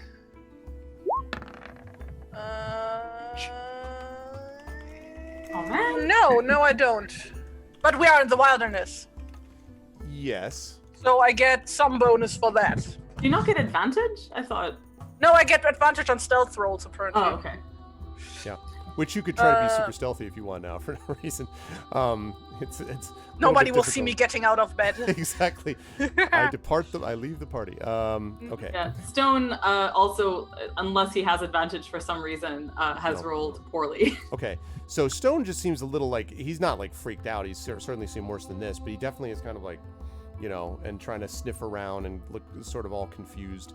Get double bonus. Yeah, I would say. I have a 12. Okay, so none of you really hear anything except for, Bolo kind of telling you there's things down the hill, hurry up down there. And he's pointing behind him. He's basically right at the crest of the hill along with all of you, and looking down, you can see the hill does descend, with this waving grass, not super high. For you folks, actually, for the river, it would probably only be I don't know, mid-calf possibly, and Inga would probably be a little higher than that, but not much. So for Tani, it's like, his ankles. What basically. grass? So anyway. Yeah, Inga says, let's go check it out. Tony, do you want to watch the camp? Like somebody Yeah. should say, hey, yeah, okay, cool, let's go. Okay, so if you Bolo, all make wait, your... I think before we go down, I think River wants to like say, Bolo, calm down. What did you hear and what happened? So I heard a scratching sound, and then I went to go find out what it was, and I heard like a bubbling sound, like running water. And then when I got a little bit closer, it grew louder. I was checking the earth with my stick ahead of me, and it sort of sunk in a little bit. And then I heard things all around me. And then things were crawling over my feet as I ran back towards us. So there anything. Sorry, Inga. River looks to Inga as he says that, and kind of tilts her head and goes, "Are there bogs here that you know of?" Heck, are there? Do I know what he's talking about? Yeah, certainly not the marshes of, like, for example, when you were traveling down to the Dwimmerhorn or anything like that. Nothing of that level. There are certainly areas where there can be small streams or things like that are kind of running below the surface of the grass that you might not see. Bogs and marshes, not exactly. There are places where at least you would see it coming. Certainly not out of nowhere. There are places where in Middle Earth where, as they say, horses venture there and would never come out again, etc. But that's not the case from what you know of here. Too soon. Yeah. Yes, too soon, but that's it. What's happened to this? I just ask everyone to be quiet and to listen for it so they can hear what I heard. And I'm wondering if it's changed. Is it still there now that we've been talking, or has it quieted down? No, you don't hear it now. So which direction was it? So I point the way that I went. Okay. Yeah, like Inge, like half-heartedly starts stepping forward, Okay. like super annoyed But with her axe in hand. I go behind you and kind of point ahead of you, Bolo, I think you kind of should stay. nervously, like down there. I think you should stay in the camp with Tawny. No, but I need to show you where. So where please where stop it is. breathing down my neck. So, social distancing. How about that? So Can we? So if we're all heading down together, is this an appropriate investigation situation? we'll see when we get there. Okay. So you make your way down in the direction that Bolo suggested, and you do not hear any of the scurrying or anything like You that. bring but- light. Oh, yeah, that's true. Is anyone bringing like a... I was so freaked out. I would like to bring like a brand and just. Oh, right. I mean, River is very much like, no, stay in the camp. Okay. You've done enough. Well, Thank so you. Connie's building the fire up a little bit more. But it's up to I don't Bolo know. what Bolo wants to do. I mean, Yeah. Do you wanna push back on that? Yeah, I say I need to show you where it is, and I have my little brand, and I'll bring you to where the things, whatever they were, scurried across my feet. Great. Okay. Like, River is very uncomfortable with this, and If nobody's moving, I'm like kind of heading No, back. Inge is walking. Inge is walking. all right. I'm following and pointing. So- and lighting the way behind you. So you make your way, with Bolo in the lead, by which we mean behind, pointing in the direction. And you make your way down to where Bolo first heard this trickling. And indeed, when pointed out to you, you do actually hear trickling, but not scurrying. And when you get a little further in, you can feel both Inga and the River can feel your boots sinking slightly. I don't want to overestimate this at all. This is not like you're going to fall into a marsh, but you can definitely feel the mud seems a little bit more prominent here. And more than that, you can feel, you can hear the sound getting sort of louder and louder of this trickling and bubbling as if you're dealing with some kind of a stream. Still no scratching or anything. And finally, when you get to the point... Oh, go ahead, Bola. Just with my walking stick, I'll Right. try to poke in roughly the same area I did before. Yeah, that's what I was going to say. So when you get to that spot and you actually, poke in that area, again, you sort of can feel your staff, your walking stick go down a little bit and then come up, and there's that water dripping from it and the mud in it. And in the river, when you feel down sort of into the mud, there's definitely, you can feel there is running water down here. It's as if you're right on the edge of some stream or brook. It's clearly shallow and probably not difficult to cross. Is there any reed mace? Say again? Oh, Is there any reed mace? Yeah, just in case. No, sadly, no reed mace. The search continues, but no. So you find yourself at the area that Bolo described. No scratching sound, but a lot of trickling sound. See, Echo. what do I see? Because I think I can see reasonably well under these circumstances. You're gonna have to push through the grass though, because right now, How looking high at your is it? feet, it's to you. It's like, what did I say? A little bit above calf level, probably. So it's, in other words, it's dense enough that you would have to push it aside a bit. It's Can not we- like super thick, but I mean, River is taller, so I think that River and Stone would, head in that direction first to make it easier. yeah, seeing around you is not the problem. It's Okay. the fact that whatever this is at your feet, and that's Okay. still not totally visible. Can we investigate here? Sure, but you need to be very specific about what you're investigating, because you hear this trickling sound, and there's definitely water in front of you of some kind. We're looking for, like, some kind of creature that might, fit the bill of what Bolo Okay. was describing. It was probably just the rats. Okay, go ahead and make an investigation check for me, please, River. And if you want, I think Stone giving you an Yeah. assist on this, you can do that. Like, the thing is, like, Inge has, we've survived meeting a motherfucking dragon and killed the, what's his Yeah. name? Gibbet King? The Gibbet King. And, like, Inge's like, whatever this can be, like, it's not gonna be an issue. Yeah, like, River is not scared. She's annoyed, and she Yeah. wants to, and like she's basically more or less expecting it to be, like an annoying feature. Like it might be malicious, but it'll still, like, she's kind of, but she doesn't have a great opinion of Bolo yet, so it might have been voles, but anyway, Might have been so what? voles. They're kind of Voles. voles. They're like a water rodent, a small endangered water rodent. Probably not Spell endangered that? in Middle Earth, but yeah, VOLE. E-O-L. Yeah. like little water rats. Volendam in Nederland, nee. It's actually a cross between a mole and the flower known as a violet. When they crossbreed, they Looks become like a vole. mouse. I completely made that up. It's not true. So we together, I think 22. Okay. Advantage plus extra proficiency. As you reach down and sort of feel around in the water, River, you can definitely feel that your hand kind of sinks in. As you pull it out, you can see that the water seems to be somewhat fresh.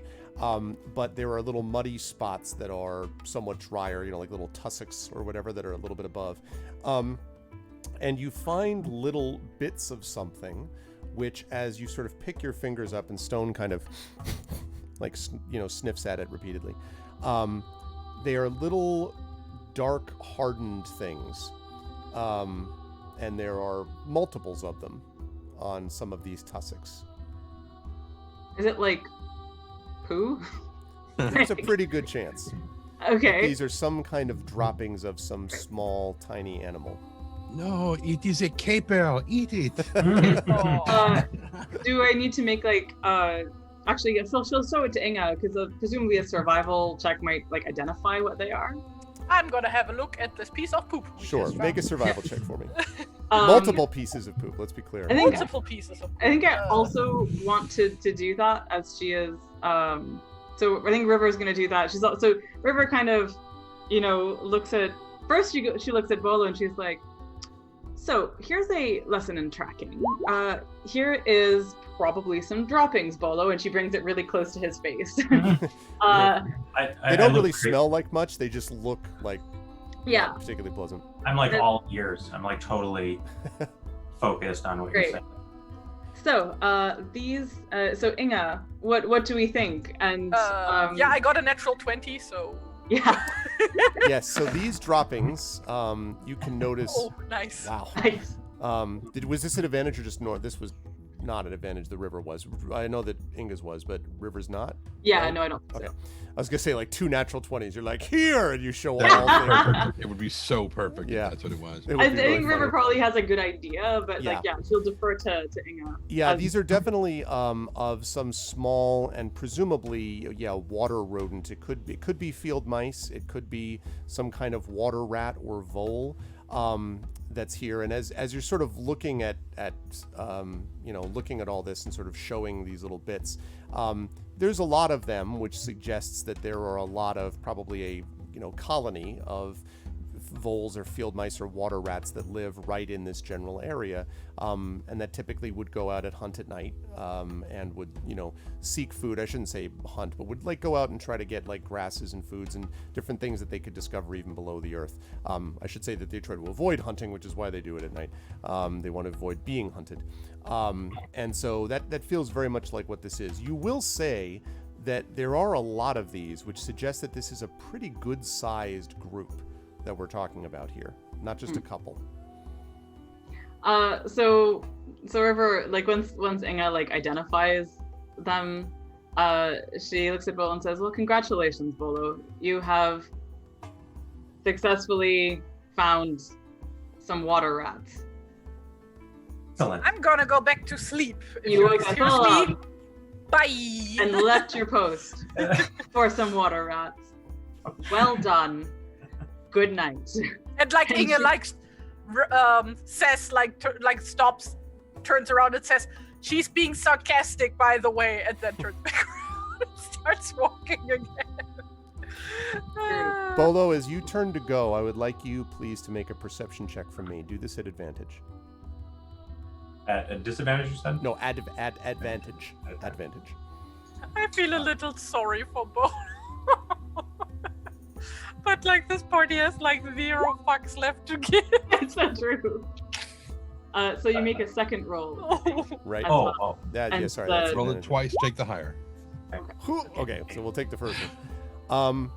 As you sort of turn to follow Bolo, your foot brushes against clearly something furry that is not your foot, that is lying on the ground. It's not moving though. Doesn't scurry. Doesn't but your foot bangs into something. Take my brand, and just take a closer look. So it is, as you look down, you see a furry, unmoving body, and it is indeed a body of a small little water rat type creature. Okay. Except that the top half of this creature has been bitten off. Okay. I'm gonna pick it up by the tail. So it has some sort of tail. Eaten thing, yeah. Yeah, and I won't even say anything. I'm just gonna pick it up and show it to everybody. Well, right now they're walking away from you. So Oh, do they you are. call Okay. them- Do you call to them? All right, then. No. I'm gonna look for more. I'm curious now. Oh my god! I love it. Okay. When you search around, you find a few more of these same things, Bolo, and all of them the same way. These things appear to have been eaten. However, a couple of these also seem to have been cut, sliced, not bitten.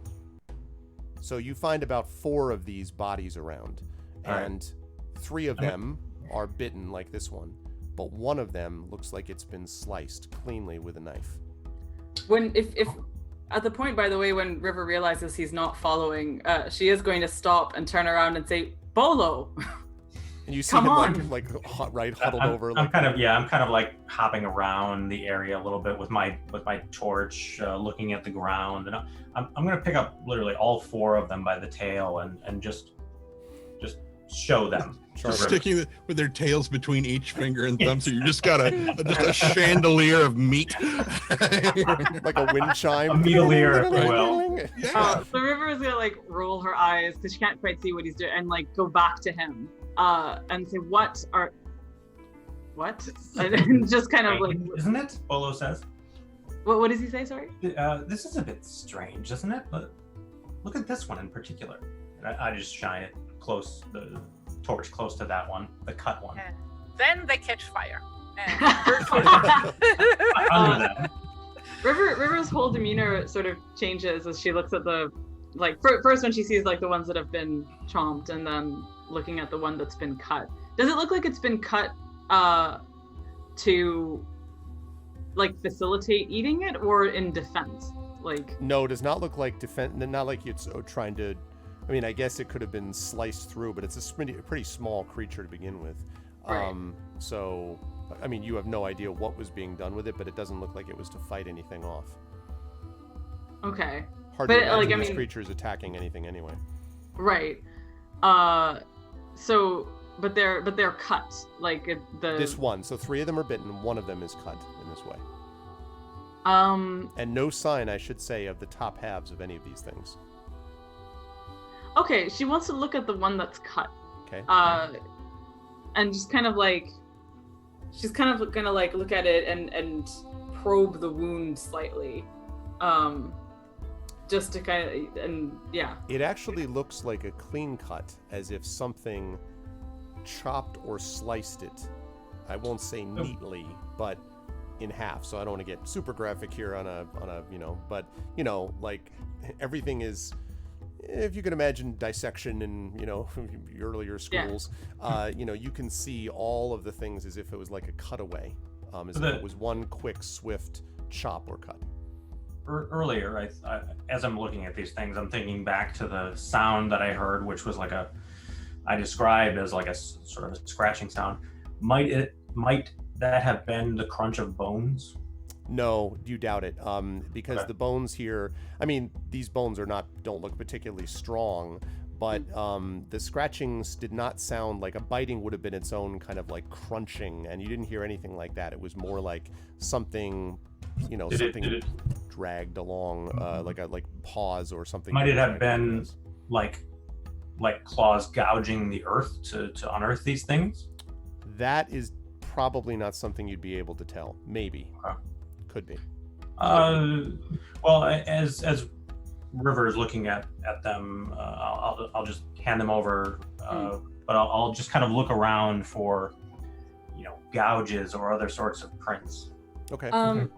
What River is gonna, I mean, so, I think of, rats with their heads bitten off, and I think of cats, and I presume that, that River, I don't know, actually, are there cats in Middle Earth? I don't even know. Like domestic cats. why wouldn't there be? Yeah, I would imagine. Yeah, why wouldn't there be? They have potatoes. Why would they not have imagine cats? So, Although we I don't mean, get any named cats like Grip and Fang, the dogs of Farmer Maggot. I'm just Oh, saying. wait. As There's a a dog song about aficionado. a cat. There's a song, like a drinking song, where they mention a cat. Like, and then they brew a beer so brown when the man in the moon himself came down one night to... Mhm, Yes. Yes. Yeah, Right, that yes. one Man also in the has a line Moon, about yeah. a cat and so... Yes. Hey, JLC. So Gypsy cat, something plays a 5-string fiddle or something. Yeah. I know lyrics. I'm imagining that River, if there are just like cats around in general in Roscobel and stuff like that, that she has probably seen cats do this to rodents before. Well, I mean, she's gonna be like, all right, let's bring this back to camp. And actually, she'll show it to Stone too, in case there's like a weird smell around any of these rodents, and while being careful to be like, these are not for eating. So, But, so Stone sniffs Stone kind of sniffs the bit. I mean, other than being, anyone who's ever been around a dog knows that they are fascinated by dead things. So we get that. First of all, thank you, JLC, for the tier 3 sub, which I think is the second month in a row that you've done that. That is super kind of you. Thank you, JLC. I hope everything is okay. I hope you're doing well. JLC is an essential worker, works at a pharmacy, actually. So thank you, JLC, for helping out and doing the right thing. Thank you. And also, good to see you, Eric Vulgaris. Good to see you, man. So, when Stone is other than being generally excited by dead things, sniffing the bitten sort of body, Stone doesn't have too much of a reaction. But when he gets to the sliced one, Stone very much does that, like trying to clear his nostrils out from some smell that's kind of bothering him. Not in a way that's going to, incapacitate him, but something is odd about. Well, I should say odd. Something is just different about the sliced one for sure.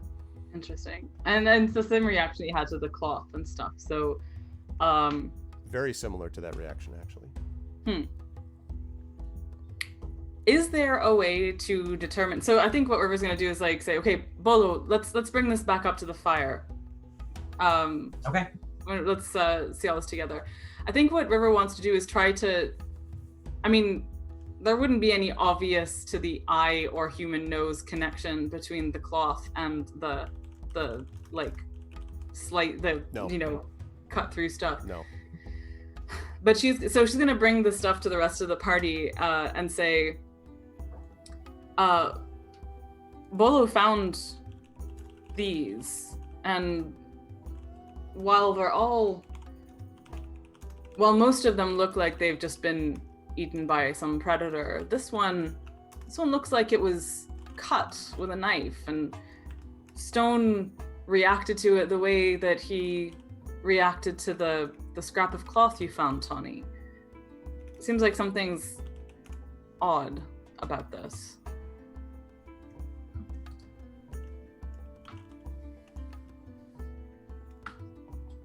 Oh yeah, I can use inspiration. So I'm just gonna add. I'm gonna add JLCs. Oh, actually, this is. You don't know what this is, Brad.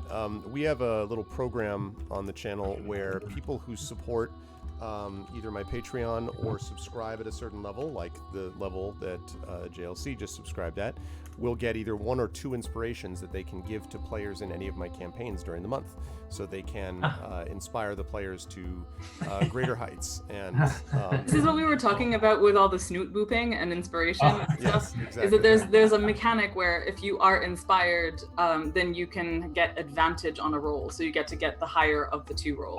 Yeah, okay. By the way, I found the song in question. Sorry. Oh, you did? You found the song? Yeah, it's a Merry Inn song. Right. Like the second verse. It's the one that Frodo sings when he's drunk on the Yes. tables, and that when he falls down into invisibility and stuff. There's one line: the ostler has a tipsy cat that plays a 5-string fiddle, and up and down he runs his bow, now squeaking high, now purring low, now sawing in the middle. Excellent. Good stuff. Canonically, cats exist in Cats middle. exist. Yes. There we go. So you sort of hand this over. So Tawny, what do you like? Do you do anything with seeing these things? Like, or are you like, okay, or? He is so dead set in not against this hobbit, but everything is colored by his disapproval of this. So he just kind of takes it and looks at it and then just sort of drops it and is like, "Did you do this?" Ooh. No, of course not. Why would I do that? Trying to impress people. No, this was found down below. There's something strange going on. I know there is. Why did you go down there? To find out what it was. To warn you. Why not stay at your post and Well, because tell I us, didn't- hey, there's something down there? Because I didn't know if it was dangerous or noteworthy at all.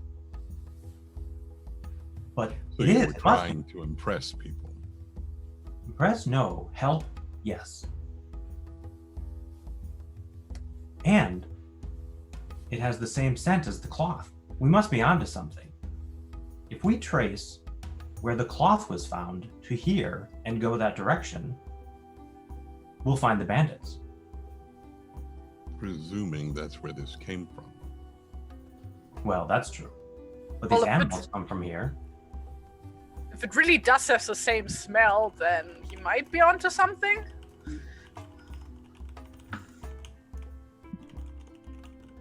And then Inge looks at Stone. Yeah, I mean, Stone's reaction to it, the only clue that you have about that is that it does seem like Stone's reaction, the kind of like clearing of the nostrils and everything, feels very much the same in his reaction to the cut creature as it was to the cloth. Is there any is there on the cloth itself any like detectable by human nose smell, like a strong smell, Other than sort of the mud and earthy kind of smell of where it's been sitting in for presumably a while before you found it? Other than that, no. I mean, at least what Stone obviously smells something, but not you. I was I wasn't sure if there was like if there was a category of smell that we could detect as well. Okay. The scrap of cloth that we had found earlier. I know you described it, but I don't remember. Is it cut cleanly or is it torn? It's torn. Okay. Yep.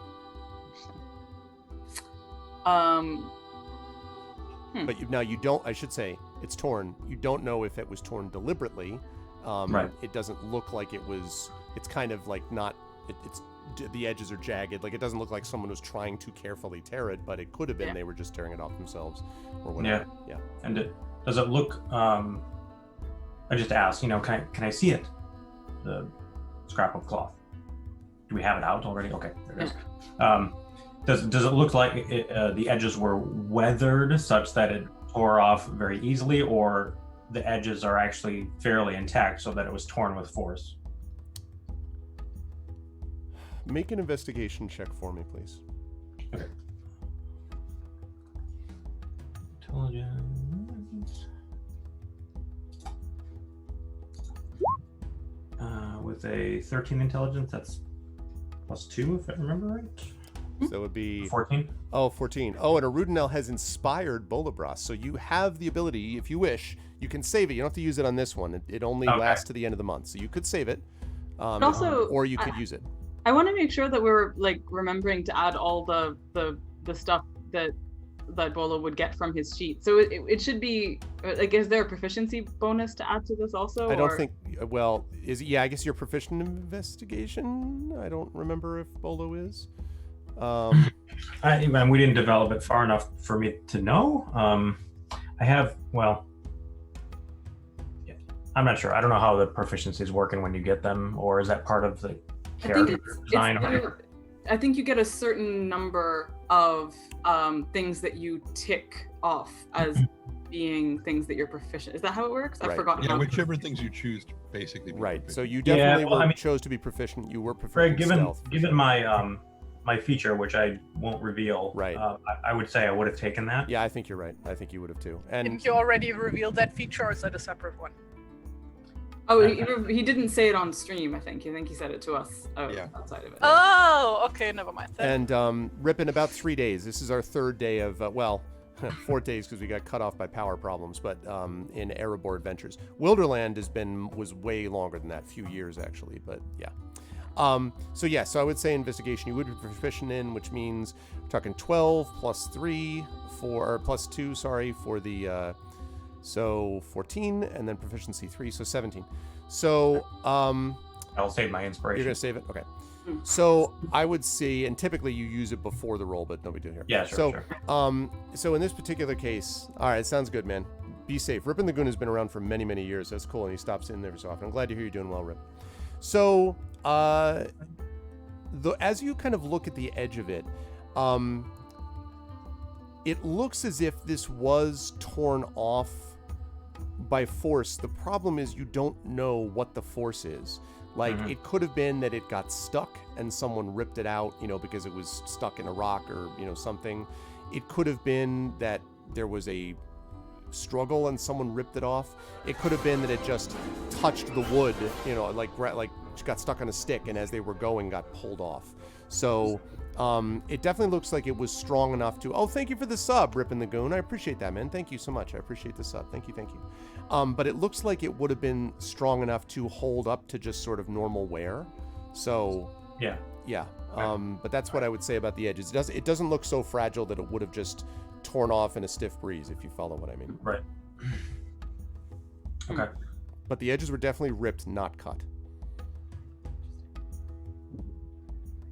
Okay. As we're sort of doing this stuff, I have an ear towards down the hill, just listening for any of those sounds again.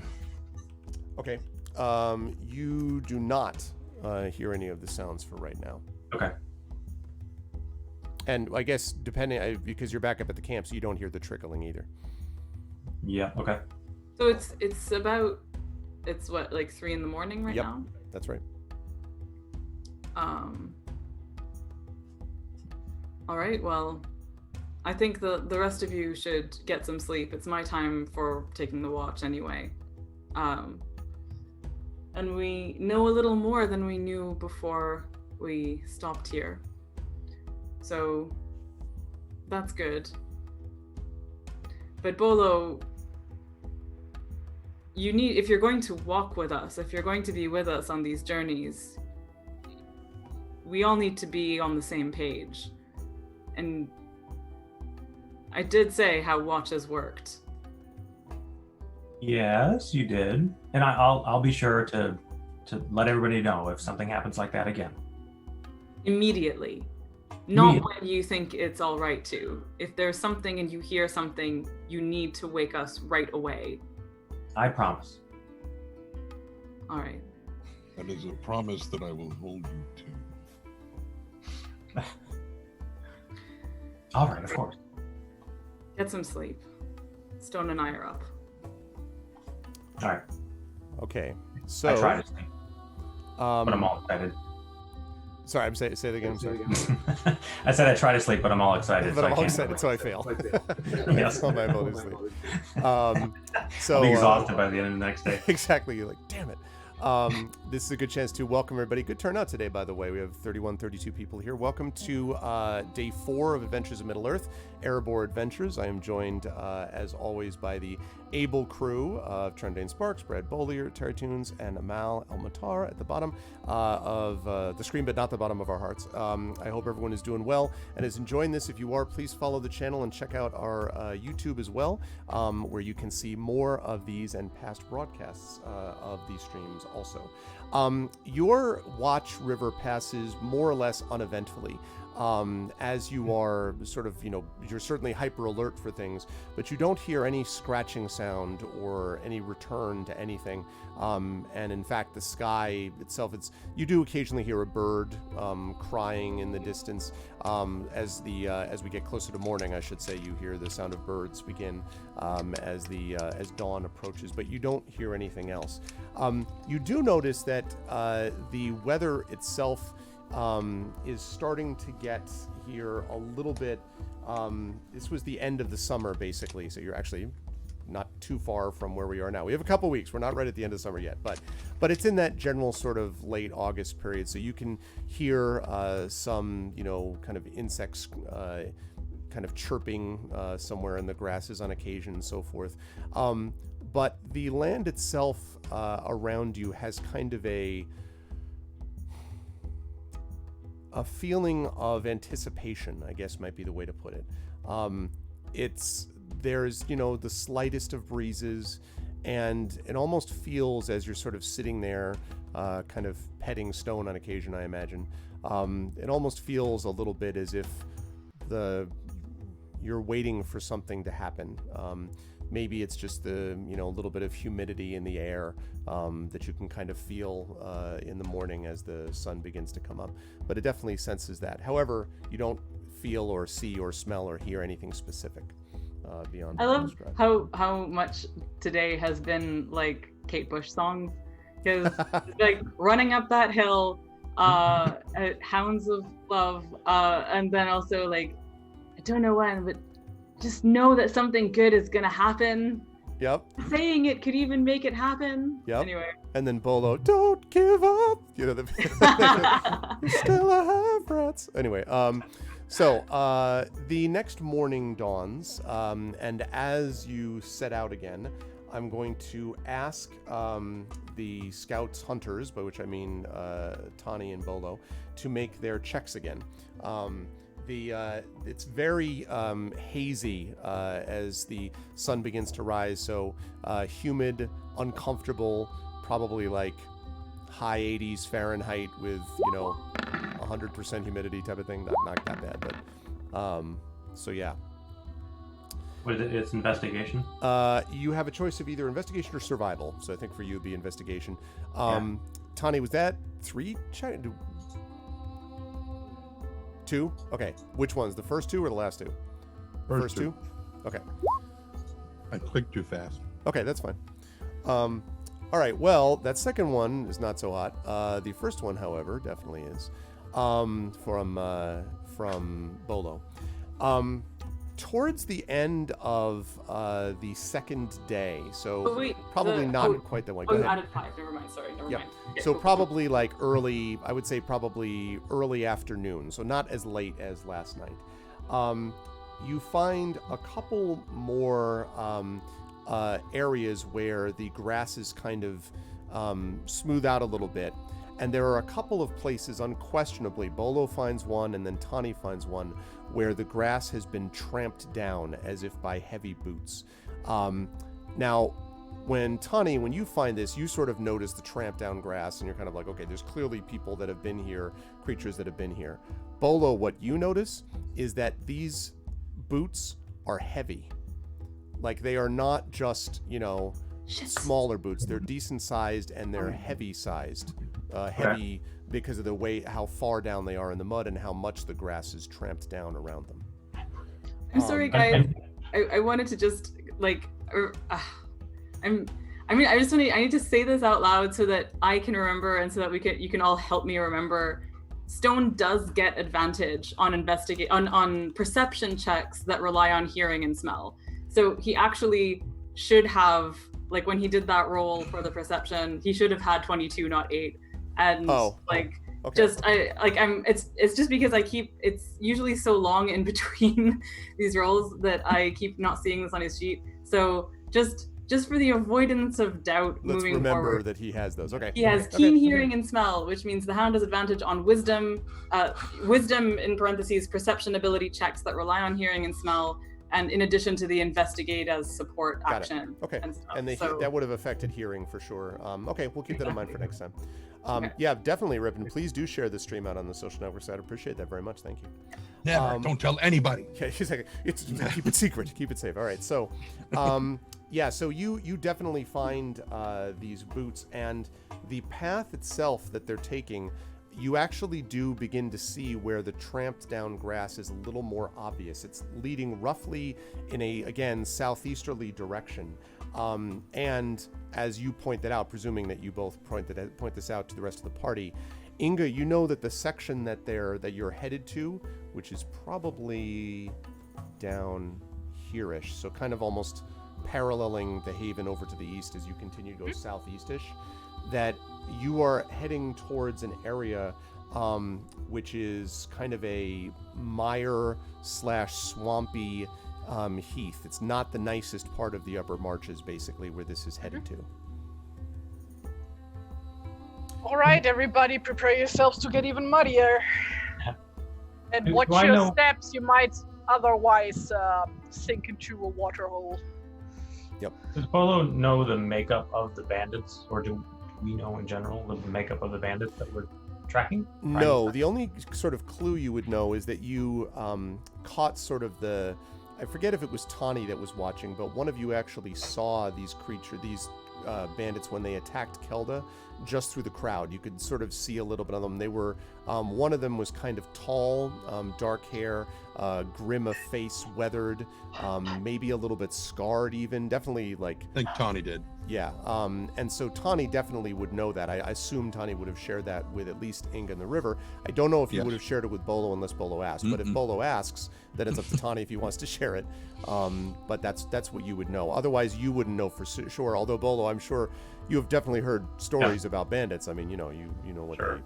they. Well, I do ask straight up, like, do we know the number and makeup of the group that we're trying to follow? Well, I don't shop at Sephora. I'm sorry. That was just, never mind. The makeup. I was going to say L'Oreal, but whatever. Yeah. Actually, if they did shop at Sephora, that would tell us a lot about their the generational makeup of. Anyway, never mind. You have receipts right there. Ha! All right, good police work, everyone. I'm sort of torn between the gradations of like, are we tracking yet, or like, where are we? I would say now this. You think now you might actually have found a path. Yeah, this looks like a trail to you now. So Inga should be able to deploy her awesome tracking. Yes, Cool. I think that's quite My possible. time has come. The Yep. time has come. I think so. So, the essence of England. So Inga begins, assuming, unless anyone has other questions about that, Inga is I going do. to begin to Well, lead. not about it, but there is one other thing that Sure, Tony Tom. was going to do, and it probably would have happened right after breaking camp and getting ready to head out, which is probably what led to the rolls that, Sure. at Okay. least that first roll that Bolo got. Right. As everybody starts moving out, and Tony's just making sure that the last of the stuff is going, and Bolo's almost out of reach, he just grabs him by the back of the collar and pulls him back and says, I want to make one thing very, very clear. I want to present you with a scenario. Suppose I'm reaching into my pack for more tarts as he's talking. that this was intentionally torn and left for us to find. Suppose that what you heard last night, these little rodents that were dispatched, were done so specifically to get the attention of whoever was on watch, to draw you away. You left the three of us there, unwatched and vulnerable.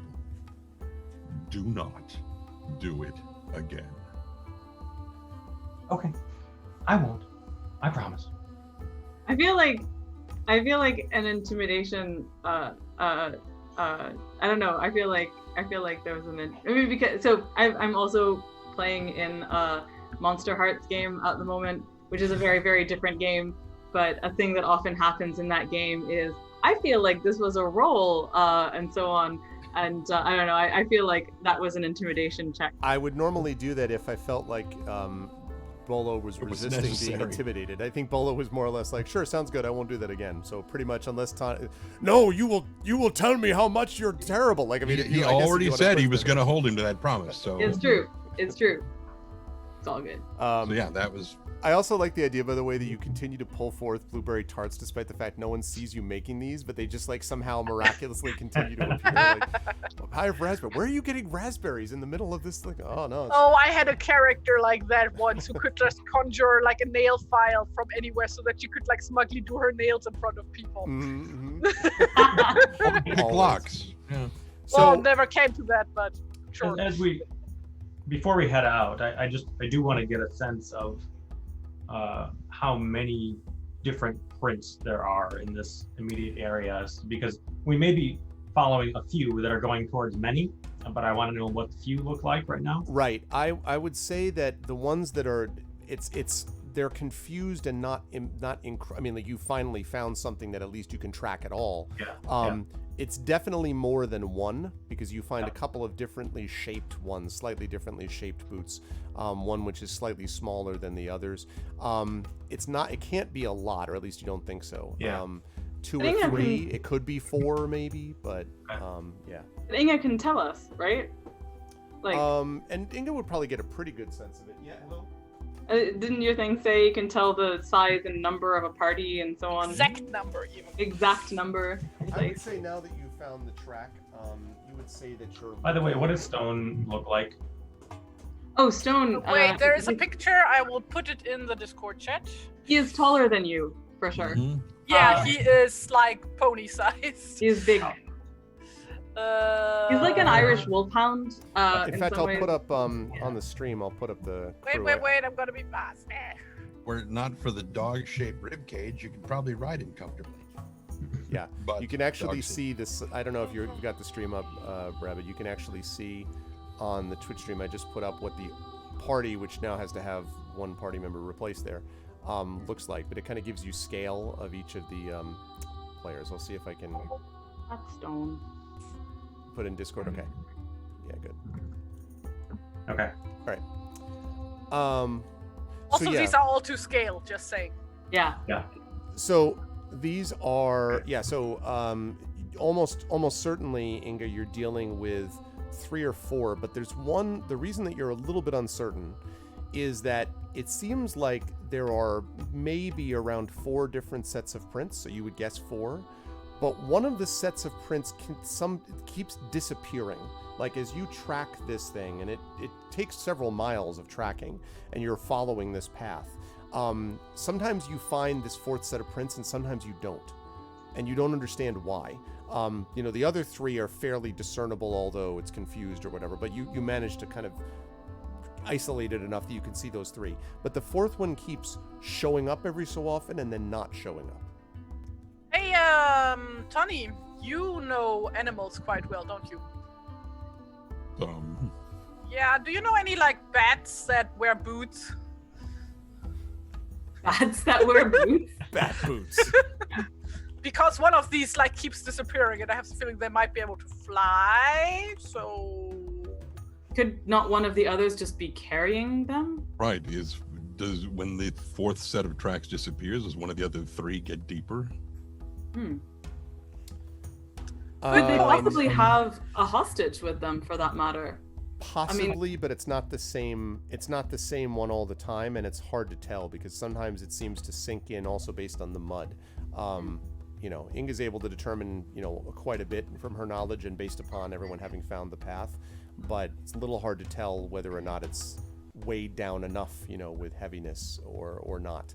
When we find the path, like Stone starts sniffing at it. Yep.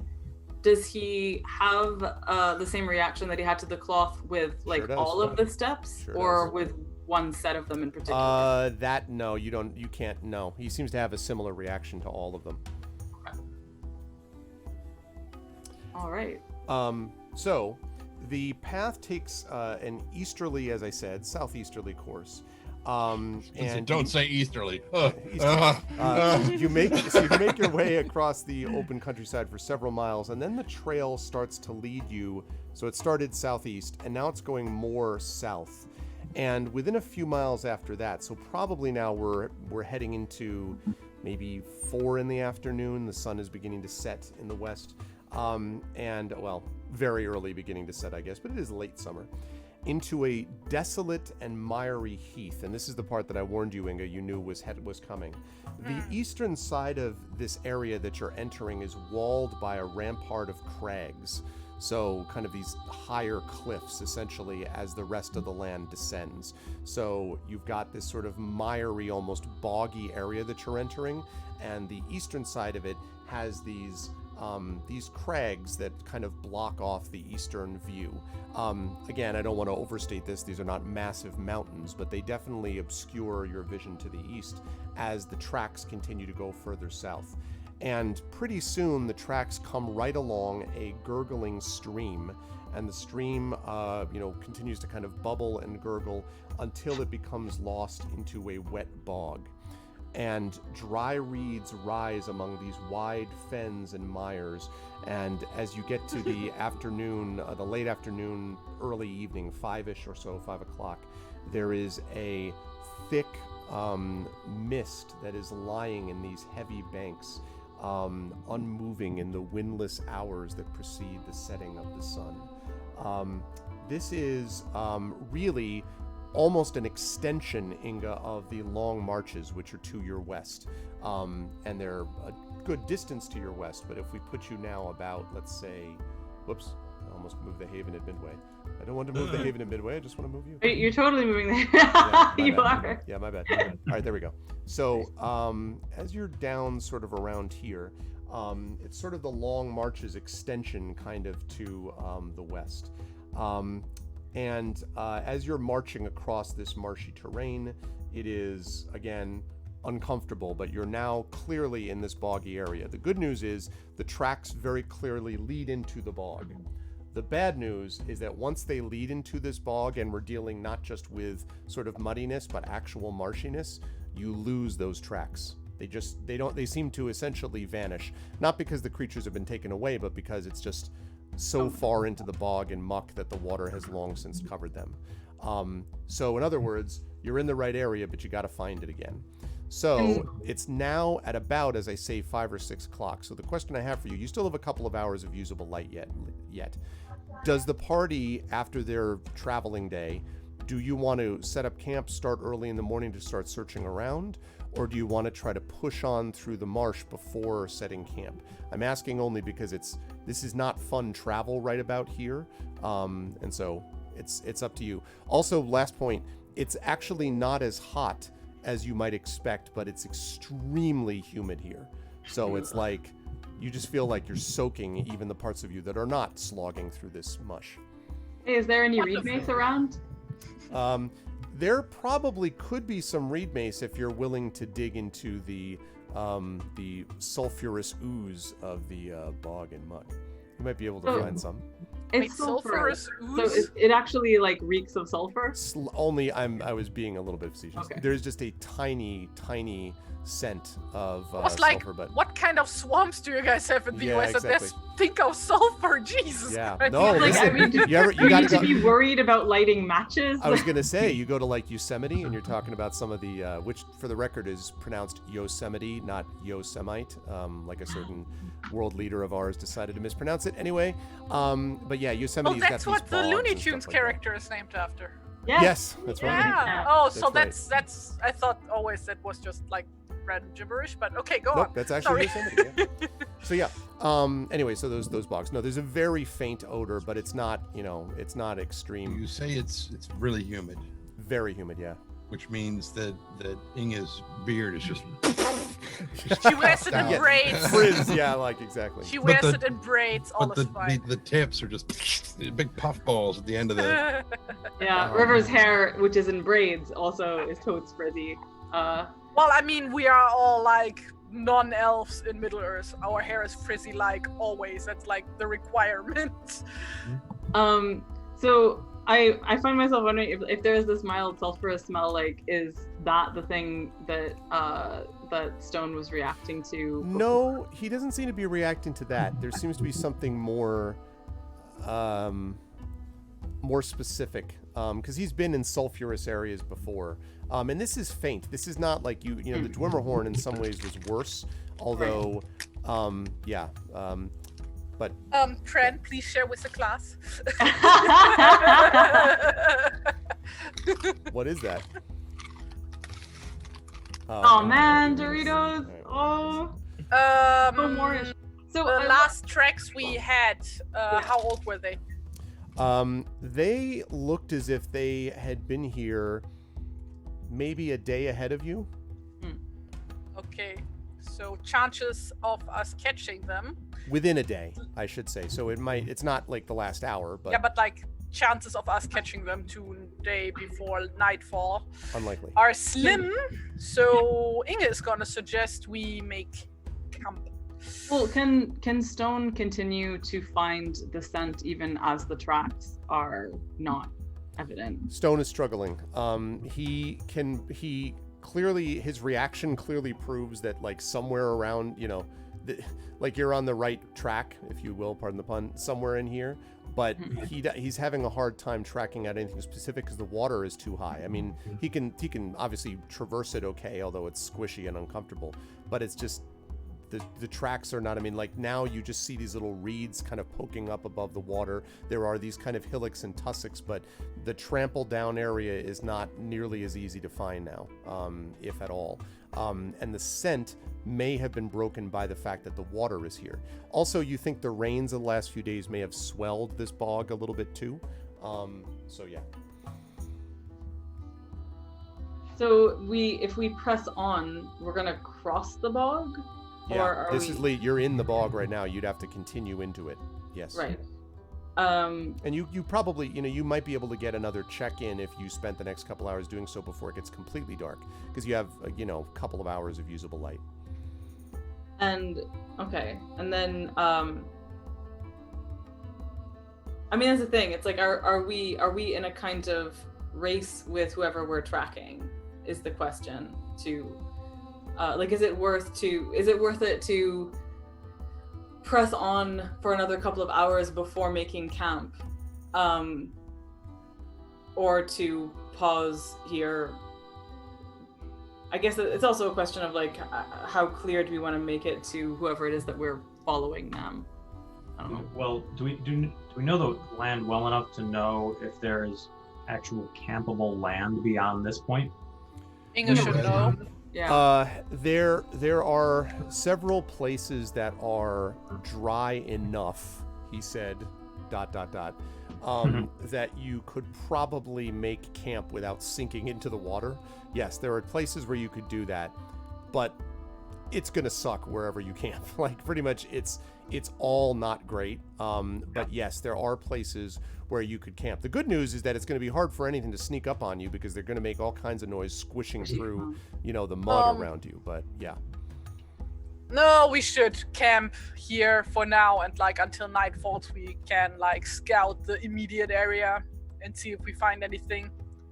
But I don't think it's smart to venture into this marshland before right before nightfall. So all right, well, why don't we use those 2 hours before nightfall then to look for reed mace? And I don't know, like, just since we're gonna camp on this side and stuff, can we look for usable herbs and things that might... You could try to do that. Also, be aware that the stuff that you'll find in bogs, there are definitely plenty of herbs and stuff like that, but the reed mace stuff tends to be along, as I understand it, kind of running rivers and stuff like that. You may find some still, but you may not find a lot. I'm just letting you know that that's the case. Also, you could also use the time to search the area. I mean, it's up to you as to how you want to use your time. So, well, I mean, some of us can like look for reed mace, and the others can look Gotcha. for... Yeah, so exactly. then, if you're For going edible berries.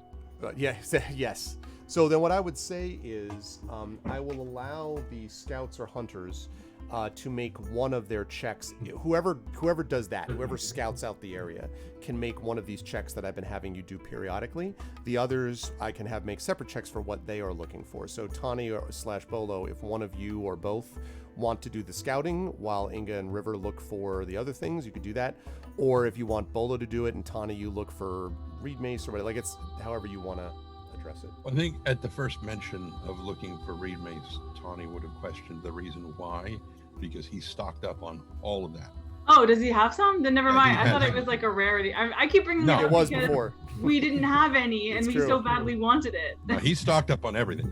He's got all of his herbs. They're fully stocked. He's good. When you play RPGs, Amal, you're the one that collects like all the herbs along the way. No. 100%. Absolutely. I'm right now Animal Crossing, weeds all over the place. All over the Like place. those weeds. I did Completely. Kingdoms of Amalur. I've been doing this because you just see it, and you can do it like literally a drive-by, a run-by harvesting. So you just run by and grab it. I'm like, why am I doing this? I don't even do alchemy. I just kind of like, it's shiny, and I pick it up anyway.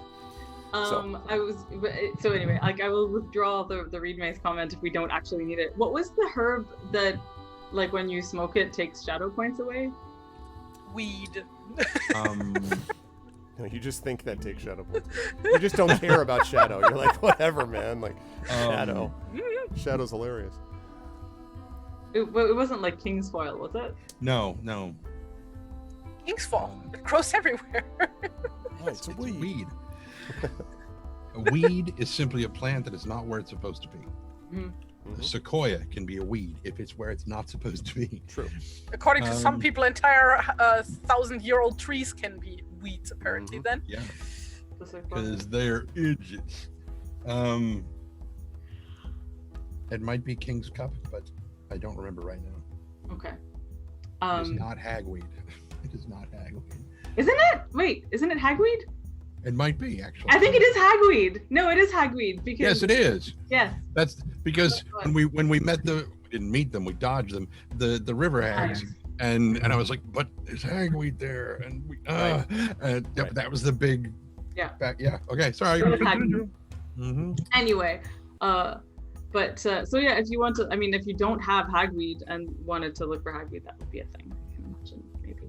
But no, what River is going to want to do, probably with Inga, is to investigate as much as they can of the area, if there are any other traces, if Stone can find something, basically. Okay. of the people they're pursuing. So Inga and the River are going to pair up in doing that, I gather. Yes. So Bolo and Tani, are both of you going to be doing these checks to kind of track down the like more tracks, etc.? Like, are you going to use your time to do that or not? Yeah, I'll do that, and I'll just be on the lookout. I'm not actively searching, but for any edible berries or herbs, like cooking, not medicinal. Okay, sounds good. No. So, No, brain. No, stop it. do I want to know a trend? I want to know. Yeah. Okay. Be on the lookout. Bolo. Yeah. Oh, be on lookout. Oh Wow. God! How did we? I was thinking it was How more. did we miss that? I was thinking it's more Bolo, like Bolo only lives once. Oh my God. When he first mentioned it, I thought Bolo, like, That was terrible. That was. especially. Thank you. I'll be here all the week. Does Bolo have a named Bogo? Oh, Have a what? A brother named Bogo. Polo and Bogo. And will we get Bogo as a consequence of having Bolo? Because you buy one, get one. Oh, Just wow. I said it first. Did you really, Echo? I may have missed No. that. I apologize. it's almost noon. I gotta go. yeah. Okay. So, Go check. let me have Tani and Bolo first. Each make one of their checks. Again, this is survival or investigation. I will tell both of you that this definitely is harder here because of the situation I just laid out. Yeah, it is. Okay.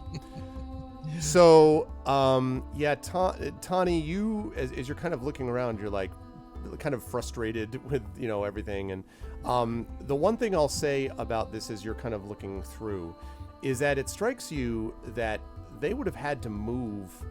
I mean, this is definitely a way to kind of keep people from finding your whatever camp or lair or area if that's where you're going.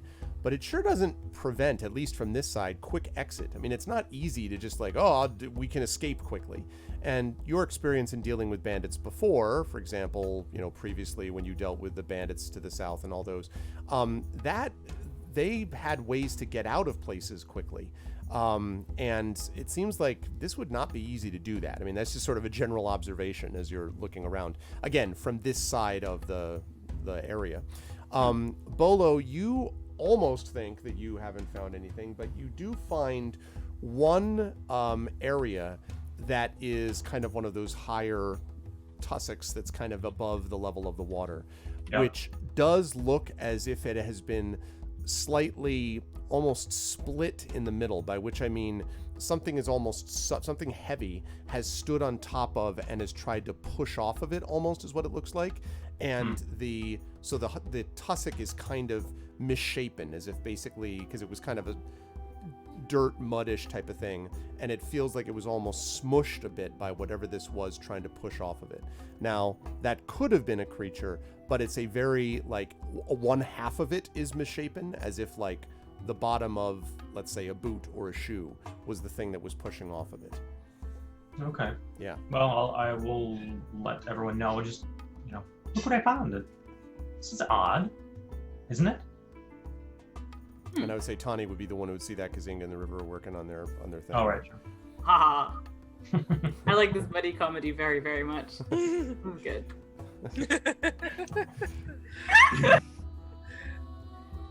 Yeah. And that's about it. Yeah. He's still. Sorry, what? He goes, that's something. I don't know what it is, but it's something. While you're staring at that, Inga and the River are continuing to look themselves for sort of like, well, Stone is looking around the general area trying to pick stuff up. Inga, what are you looking for again specifically? I'm sorry. Are you? Hexweed are we looking for? What? Right. No, or are they looking for hexweed? No, they're not. You are. We are. So, yeah. And Bolo, one last thing I should say is that you do find, because you said you were looking for these, you do find a little sprig of kind of tramped down and smushed red berries. You're not really familiar with these, although you could try to make a check to see if you've heard about any of them, but you do find them, and it's just kind of by itself. In fact, it's actually floating near that little tussock that I mentioned. Sorry, Ingo, I'll come back to you in a second, but I forgot to mention that to Bola. I figure that Tawny's still very distracted by the idea that he thinks they're being led. That's probably why he rolled the natural one and why he's not really seeing what it is that Bo is talking about. Yep. Yep. Okay. So- Does he show the berries to Tawny as well, though? I don't know. I pick them, sniff them. I don't taste them. I don't trust using things that I'm not aware of. So I will try to identify. Okay, make a survival check for me, please, then. Okay.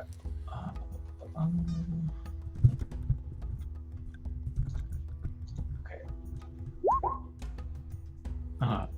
You're like, well, I've seen berries, and Those are these berries. clearly berries. These are definitely berries. Unable to tell what they are. I do show them since they were trampled, but I don't take them. I don't trust them. Yeah, you see this smashed, like, small little red berries, half of them smushed on And this sprig. Was it a plant that had been smushed, or had somebody like sort of tossed this down? This looks like just a sprig, if you could imagine, like just from a bunch of grapes. Like this is Right. one part of that with just a few of the berries hanging off on the side, just on its own. You don't see any plant that it came from around it. Right. So okay. Somebody dropped it by accident, so just more indication of their trail, perhaps. Possibly. Okay. So Tawny will, if he's shown it, he'll take a look at it and see if he can figure out what it is. as Same. well. You can make a survival check. For you, I would say you could probably do this at +2 unless you have a specific thing that gives you advantage on these checks, Tawny, as a scholar, but I don't think you do. So I would say just +2 because of general medicine knowledge. So 11. Yeah. You don't know It's the except same thing that he got. one very clear thing. Definitely not native to here. Ooh. Definitely not. Interesting. It doesn't look like any of the other plants. There's no other plants that look like it that are on the tussocks surrounding it. And the nature of the plant does not look like it was meant to be submerged. So it's not like there's a bunch of these below the water that you could just pick up or find. Not native to the swamp. Is I guess this would have been covered with the thing, whether the juice of like the flesh of it, there's probably still a bit of moisture if it feels very astringent kind of thing, thus indicating whether it was toxic or not. Right. No, but it feels the edges of the berries are sort of firm. You could, if you wish, squeeze them. Do you want to do that with one of them or not? I mean, there's some of them smushed anyway. So when they kind of break, they remind you a little bit, Tawny, of stuff that you have sometimes used in various healing recipes to staunch bleeding. But these are not, these are not the same kind of thing exactly, but it's the kind of thing you would make like a poultice out of, so. Okay. Cool. Meanwhile, Inga and the river, I would like you to make survival checks to see if you can track down any of this hag's weed. Yes. Sure. So we're looking at Woof. a 10. Also a 10. Woof! There's definitely weeds. We had exact. Oh wow! Yeah, definitely weeds, but not any hag's weed in particular. One thing you notice as you're looking around, though, I do want to point out to everyone, is that it's getting colder, and what it feels like around here is that I mentioned it wasn't super hot already. The sweat from the humidity feels clammy on your skin, like it's a cold humidity, if that makes any sense. Yeah. Yeah. It's like Britain. But anyway, It's as if you're in England, yes. indeed. No, so what I wanted to do with Stone though is continue to like investigate for traces of the people who they're looking for and stuff like that. Okay. So as he sniffs around and you're with him looking around, there's a part where you almost feel like, oh, come on, because everything just looks the same, wet, cold, and just, tussocks here and there. but nothing that's obvious. You can see behind you that Bolo, some distance away, you can see Bolo is talking to Tani about something, who is kind of in the fading light, maybe has this long-suffering expression on his face, but otherwise, you can't see anything specific about it. But Inga's trying to like reach down to the water and like rip from tussocks and like look for things there. It all feels kind of the same to you, and the only prevailing thought that keeps coming back into your head is who would set something like that? Who in Middle Earth would want to be here, like would set here? There's no easy access routes. There's the cliffs off to the east, the crags off to the east.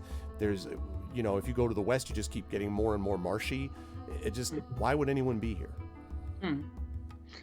But Stone doesn't have any other obvious places other than just kind of the general reaction that he's had before, but nothing saying, aha, go this way.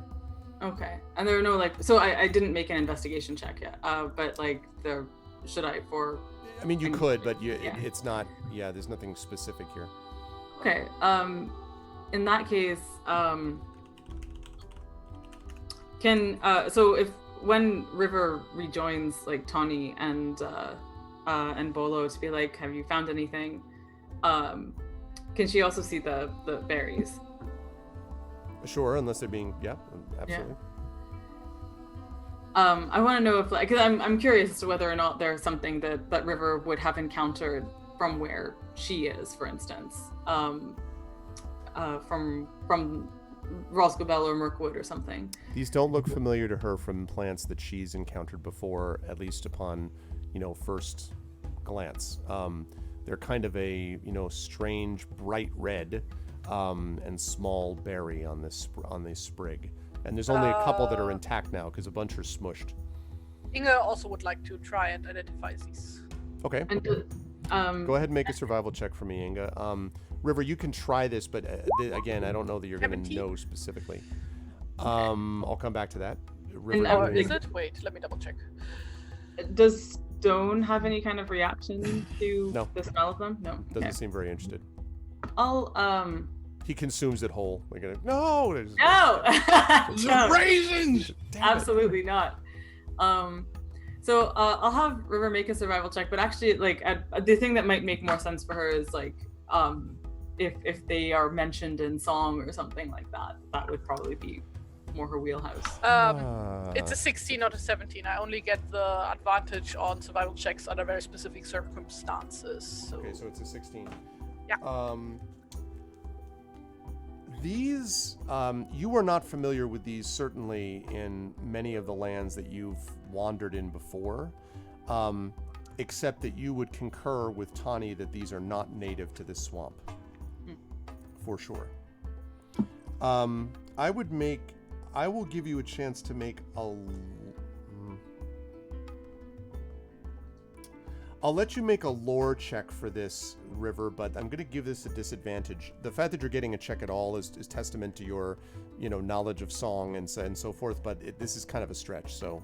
That's fine. She doesn't actually have great lore in that sense. It's really just shot in the dark. Yeah. In before critical success. I was going to say natural 20. That would have been pretty great, but no, if it's a disadvantage, then that's quite low. It'd be a 3. You're like, I don't sing songs about berries. I don't. Yeah. Okay, cool. Maybe songs about gold berries. Oh. Very nice. Very nice. Well Thank you. Very good. Very good. See what you did there. Tom is the master. All right. So, assuming that everyone is done with that stuff that they wanted to do, you will settle in for the night, and I will ask again if you're going to keep the same watch order that you did the last time. No. Yeah, I feel like because I remembered and... that I have dark vision, so Inga's either gonna take second or third watch. Okay. I think I feel like Dindy should actually not watch alone. Yeah. Wow. Dindy. Dindy? Not Wow. Sorry, did I say Dindy? Wow. Oh my It's God. happened. It's I already stopped happened. myself from saying that so many times. I kept almost saying it and then catching myself, and this time I did not do that. I failed my Power of role Freud to catch. compels you. Wow. God. I'm so sorry. Oh no. I don't know who I'm more sorry towards, Trent Exactly. or or Brad. Anyway, no, I think that Bolo should not watch alone. So I don't know if that means that Tawny wants to watch with him or River will. But yeah, you know what? River will like if they split up the watches into 3 instead of 4. With no ill effects, then River will sit up with Bolo. Okay. So first would be. So I'm sorry. So Tani would be first watch, or no? I'm sorry. Inga would be first watch then. Or you do? No, Inga is either second or third. Second or third. Okay. So Tani's one. Makes sense for Inga to be second when it's darkest. Okay, so then Inga would be second, and then River and Bolo would be third. Is that what is that I'm hearing basically? Okay. No, Bolo's not getting the third one again, so he No, can no, have no. the last No, one. with the River. River and together. Bolo are It's a together. supervised. It's a yeah. Yeah. Good. We can trade stories. He's like a student driver. He's a student. It's Fisher Price, my first scouting there. Yeah. So he so as the night passes, the watch passes relatively uneventfully. There is the sound of especially the creaking sounds of frogs of some kind lower sort of into the bogs. A rather unpleasant experience is that a kind of unpleasant buzzing fly, possibly a midge, begins to kind of swirl somewhere around midnight and begins to gather around, and you find yourself, those on watch, kind of like slapping at these things, which leave slight little welts in your skin and little drips of blood from as you're sort of hitting your arms. Not particularly pleasant, and all of this coupled with the cold of the feeling of being cold and clammy from this. Yes, Inga. Yeah, I won't echo. Like, I don't know if that's actually a thing or if it's actually going to be relevant in like game rule terms, but Inga probably knows some herbs or weeds to stuff? burn that would like deter like mosquitoes and True, stuff. you can do that, but if you're going to do that, be aware that you might draw more attention to yourself. I don't know whether you care about that or not. Well, these people are trying to get away from us, so they're not gonna come after us. At least that's what Inga is figuring at this point. They may not know that you're after them, though. I'm just letting you know. I mean, that's not intended to be like, aha, see, the DM said something. I'm just letting you know that. That reminds me of a thought I had earlier and then completely forgot again, and that is while having dinner, Inga brings up, I have the feeling that we are being led into a trap, maybe.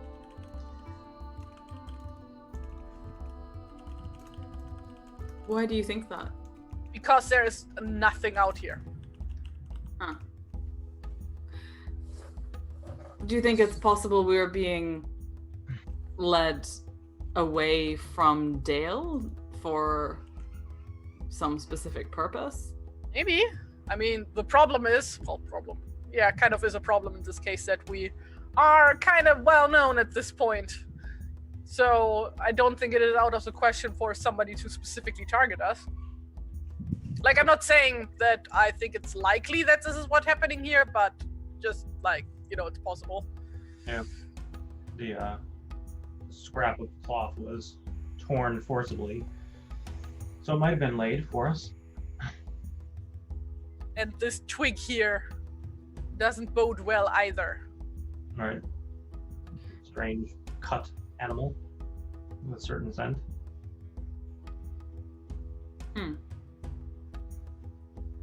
Well, it's odd though. You'd think that if we were being led to a trap that they would have made it easier. We did have to struggle for some time to find a track. Well, maybe we are being led away purposefully from something. I don't know. They wouldn't want it to be too easy.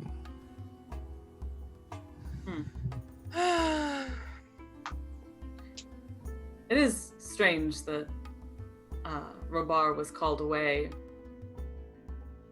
just as this was happening, I suppose. What do you think, Polo? About Rubar or our the bandits that we're tracking, or both? The situation. Just so I know, do we know if the bandits that Rabar mentioned to me are related to these other bandits? I don't know. Presumably, I mean, they were. Oh no, I'm sorry. You mean in the letter? No, those are. He dealt with bandits on the west side of Mirkwood. These, the whole party did. So. Presumably, I mean, maybe it's a massive criminal syndicate, but yeah, but yeah. Oh God, the Middle Earth mob. The Middle Earth mob. Oh my God. The Meob, as we The call Meb. it. Yes. But no, presumably not. The mob. Yeah. The mob. Well, it does feel a bit coincidental that we've found now 3 things leading us towards these people. They don't seem very careful, but maybe that's intentional. Does Inge know anything that would be behind this bog? What do you mean behind? Like? Well, how big is this bog? It's decent size. I mean, it's an extension of the long marshes to the west, so it's pretty. It's a couple miles. Anyway, of area. And we are going straight south at this point? Straight south into it. Yep. In fact, it has, you think you may have even heard your parents or travelers anyway refer to this as the Cold Bog. The Cold Bog. Are there, I asking if there, are there caves, known caves in those crags over there? Inge might know. If there are, they're none that you ever traveled in or sort of saw. They're kind of, they're crags and like these areas that are kind of up, but not, I mean, maybe they could have made some. I mean, you haven't been here for a while, but not as sort of a usual thing. And the trail is not leading you in that direction. They're sort of continuing to stay off to the east as you go straight south. Considering that Inge has lived for a while in the Iron Hills and has traveled these lands quite a bit. Right. Are there any old tales or songs about these areas that Inge would know? Just one, which is that there was a legend, children's story, of an area within the bog where once 2 lovers had run to escape from those that were pursuing them. They were part of a forbidden love. Neither of the families wished it to happen, and so they had escaped here. And it is said that they never emerged from here, but that later on, some kind of faint and ghostly music could be heard coming from the dead center of the bog, where it was said the lovers would sing ballads to each other. It is a story that is not like of major repute outside of this area, but you do remember your parents telling you something about that story in the past. The lovers never returned, as I said, from this place. Inge tells the party that story over dinner. River says, if the reason that you think we're being led is only because you don't know of anything in this area, I think that there might be another reason. Maybe it's in what we don't know. There could be some hidden access, some hidden tunnel, some sort of have you ever watched a beaver build a dam? Inge probably would, right? Probably. Considering that she stayed basically lives outdoors or lived outdoors most of her life. Sure. Yeah. I'm assuming probably. that there are beavers and Let's say yes. and, yeah. I'm waiting Again, for Terry it's to go Miller. find us a song about beavers and There there's are the song potatoes, where there are 2 cats. beavers are better than 1. they just don't give a Scary damn. boy. about us. Anyway, the point is, let's swiftly move along from this. You're awful. So River will say, well, what you see above the surface of the water is very small, is very, unremarkable. It's just a mass of of twigs and branches. But Stone once chased one under the water, and when I went in after him, and there's a sequence of tunnels and shapes and things under the water that trap the air all the same. Maybe they have found a way to hide here and to come and go from this bog that we don't know of. Hey, Tony, do you know any flying beavers that wear boots?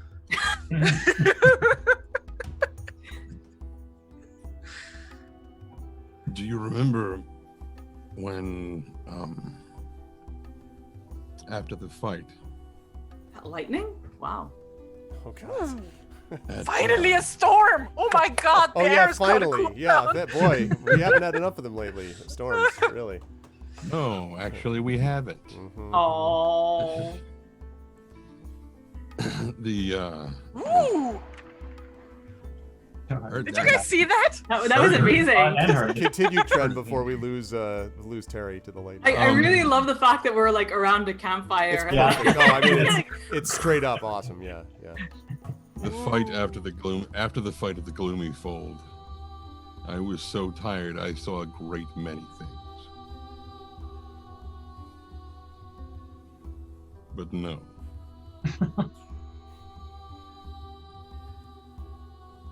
Just making sure. Not flying beavers. Just imagining Tony bursting in a song and going, I done seen about everything. What I've seen is elephant fly.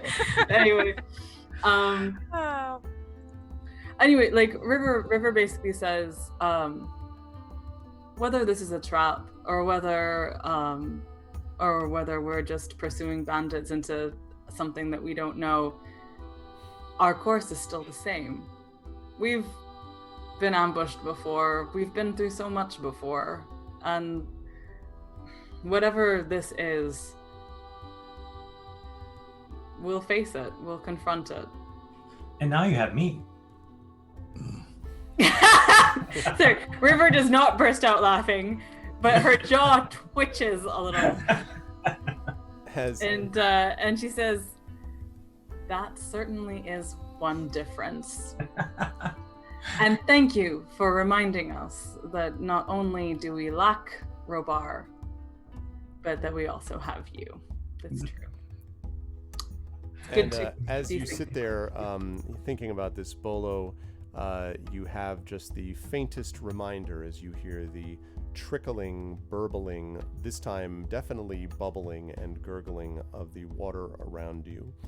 And maybe, though it might just be your imagination, at the very farthest edges of perception, you might hear the faintest sound of a growl.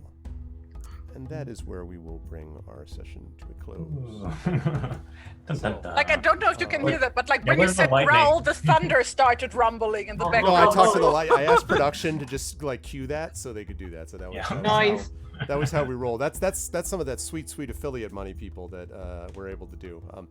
No, that's awesome. I actually do genuinely like storms. I just don't like them when I lose power for 5 days afterwards. But anyway, good stuff today, folks. And we did make some good progress, although it was partly, environment setting, but also tracking these ones. And I love the sort of general, I guess, paranoia from the party A about Bolo, and then generally like, are someone leading us here? Is this like, and everyone being like, I don't know if we're being led here, but something doesn't quite, but maybe it's fine. Anyway, so I've been enjoying watching that play out.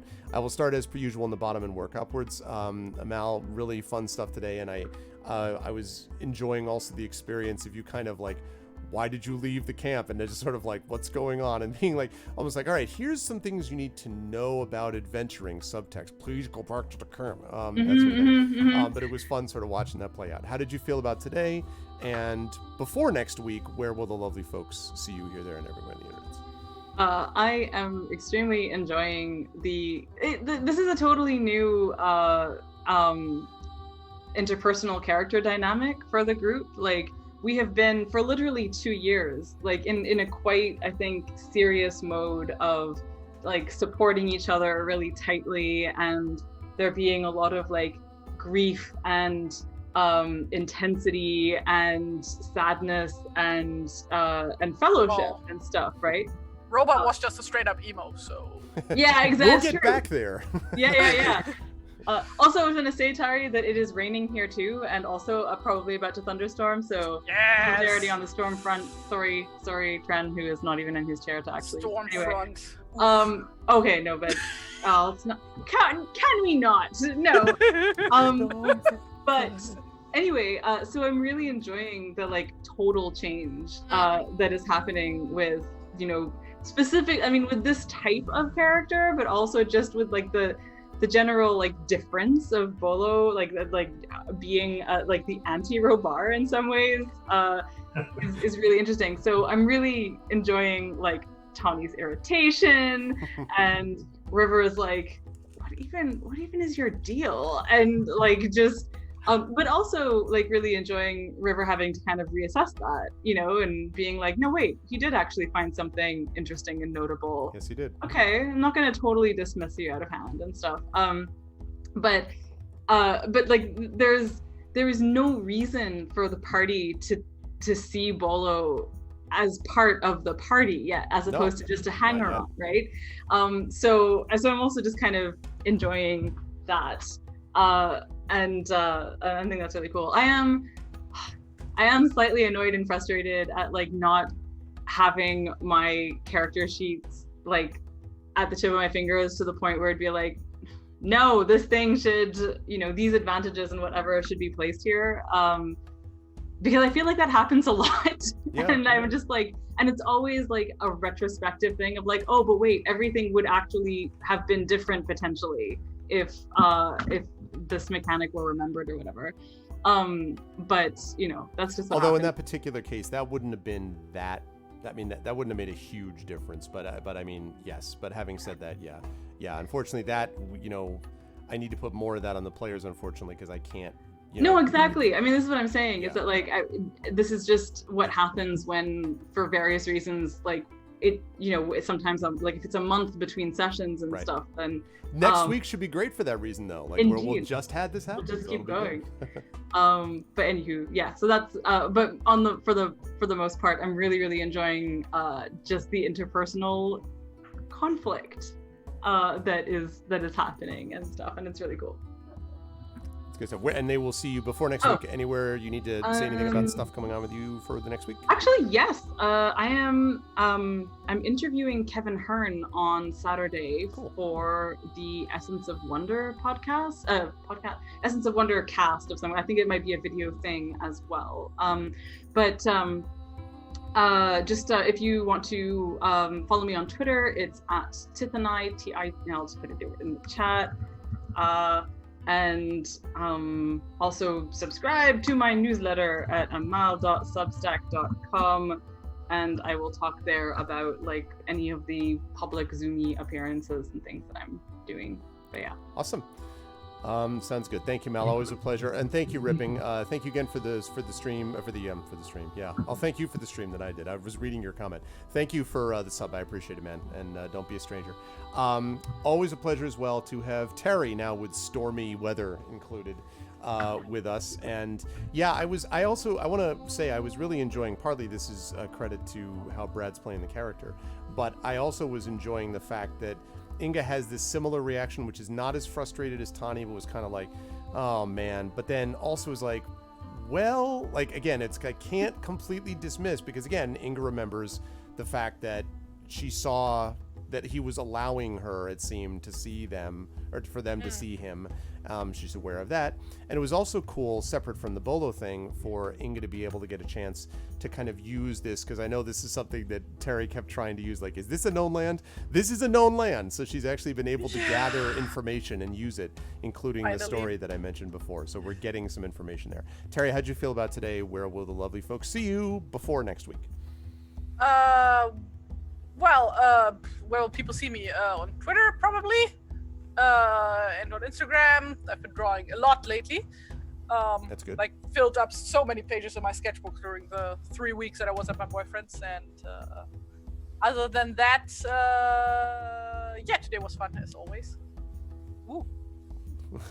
Was it? Can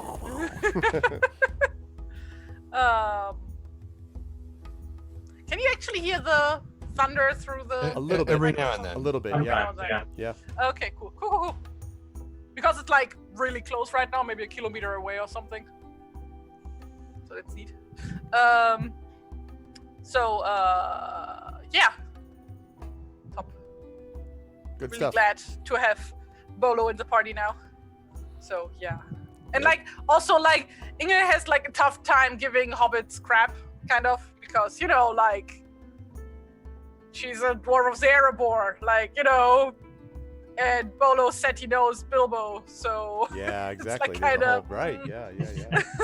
I totally get that. yeah. But always a So, pleasure, yeah. Terry. And you will see Terry as well, again, when we'll figure out a schedule thing for hopefully our game book illustration stream too. But we'll talk more about that when the time comes closer. Brad, again, good stuff. We finally got a full session, not interrupted by Yeah. power this time around. And it was good to get a chance to see that kind of combination of Bolo obviously playing up this, eager sort of like people thinking maybe too eager type of thing, but also then still finding stuff. Like Bolo is With not, some clearly not an actual idiot. ability. Yeah, like Bolo is Yeah. not an idiot, right? This is not the thing. Yeah. And so it was interesting to me to kind of see both of those things being played out. And the sort of irrepressibility of just being like, okay, like not threatened, but like, yeah, I hear you. I shouldn't have done X, Y, Z or whatever, and I won't do that.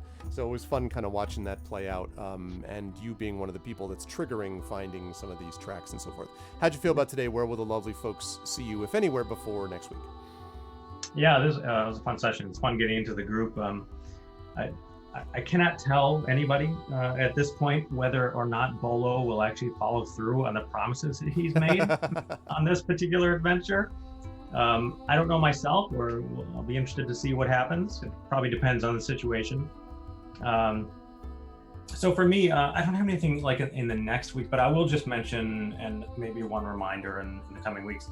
I teach occasionally on Lit Reactor. I have a couple of classes that I deliver that are 4 weeks long each, and I have one coming up at the end of September, which is more of a neo-pro style writing course. Mhm.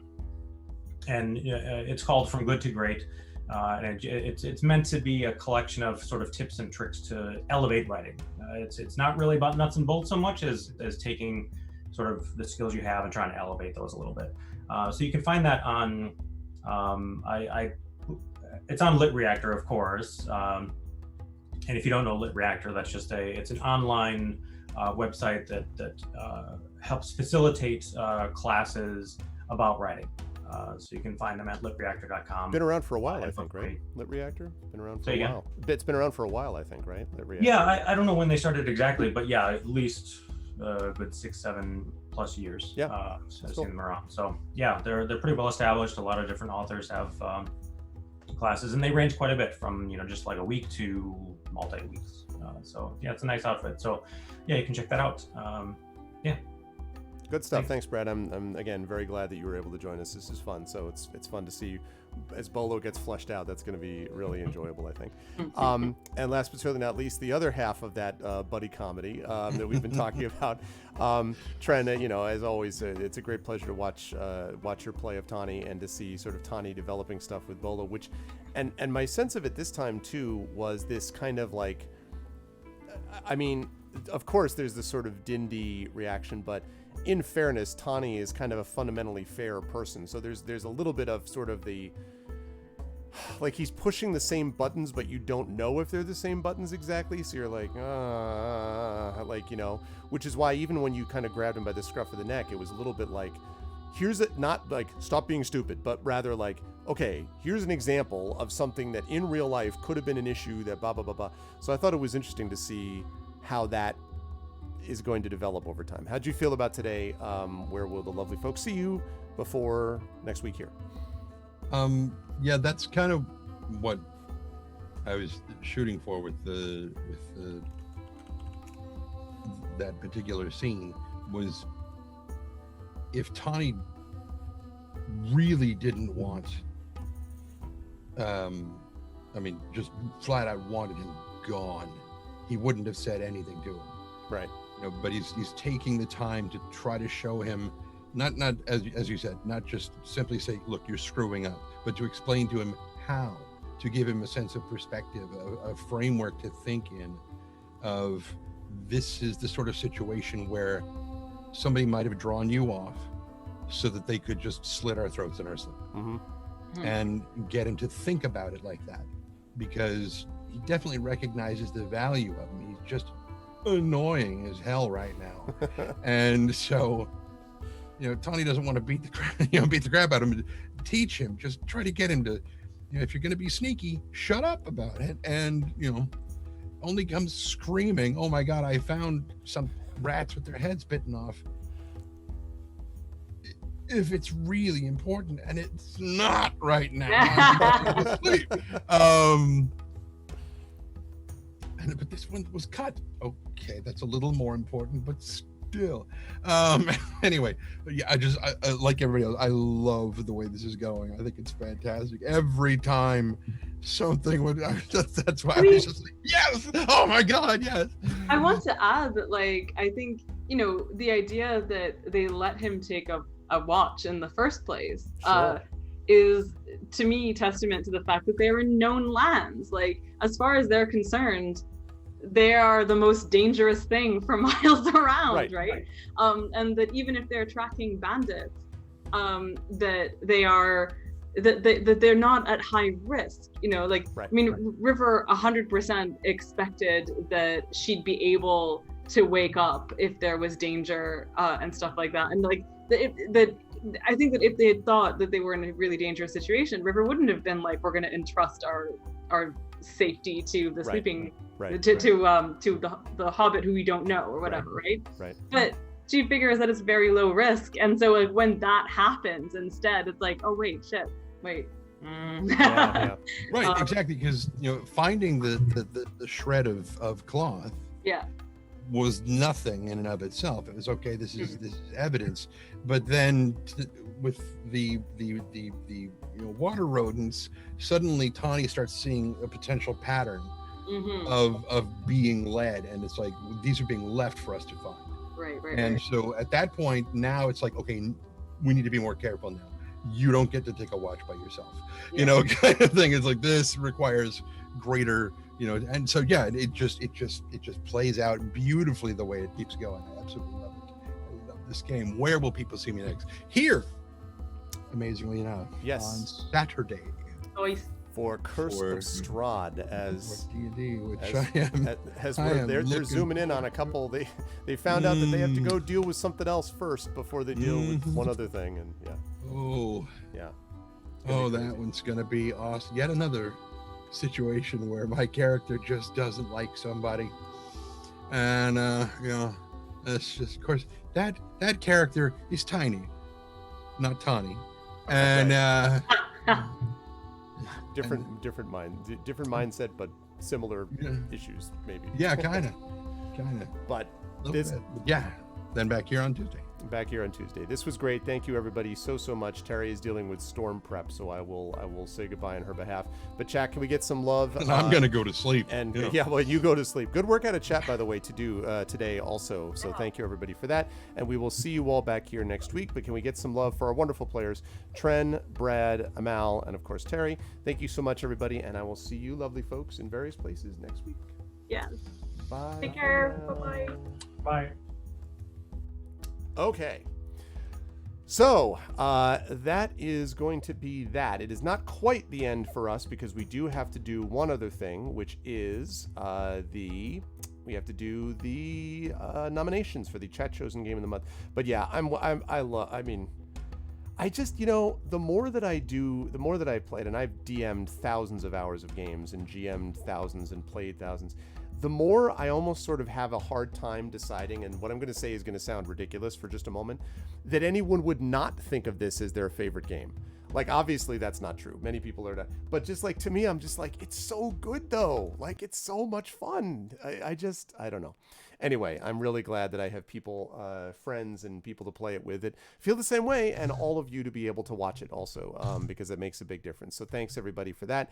And don't forget, we have, as again, a busy day, busy week, I should say, this week of games to play. Remember, Friday we've got Esper Genesis, my space opera, and then Saturday we've got D&D Curse of Strahd. So get those inspirations kind of wound up and chambered and ready, because we're going to be doing that. Yes, I got the Netherlands today. I got some Netherlands national going on here, Dragon.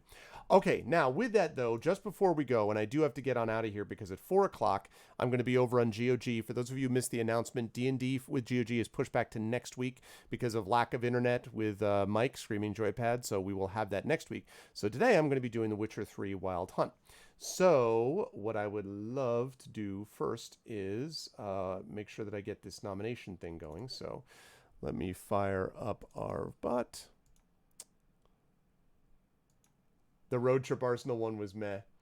Yeah, but that's your own person. But that's because you know, that's because you're like, man, I don't want to deal with that.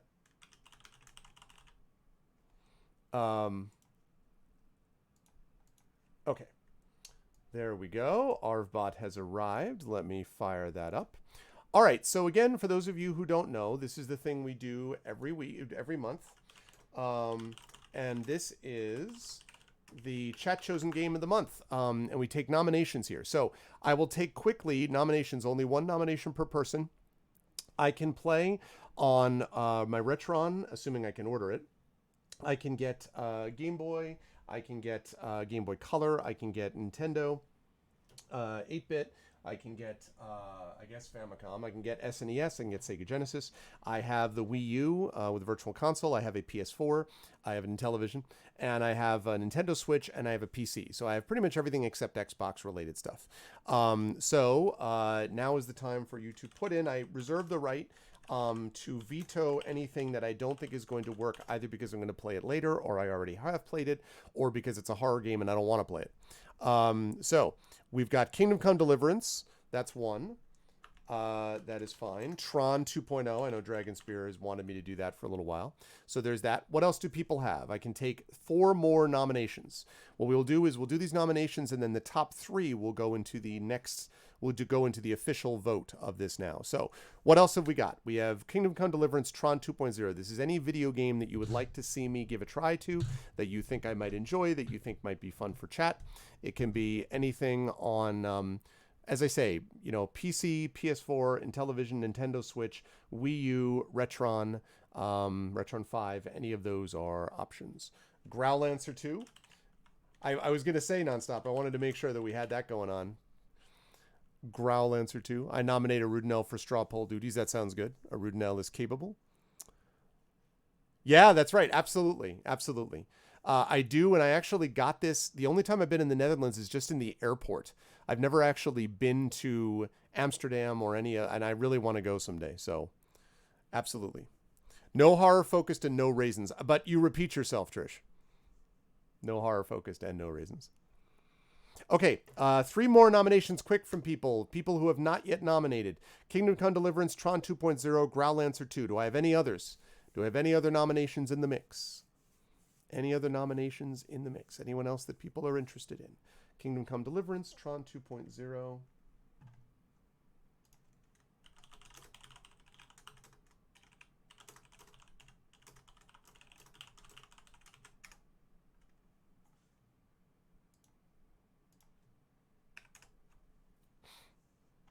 Anybody? If we don't get anyone else, then I guess we can just put these 3 nominations as the straw poll, if we can get there. If we don't get anyone else. Any other nominations? I'm going to last call this, so going once. Going twice.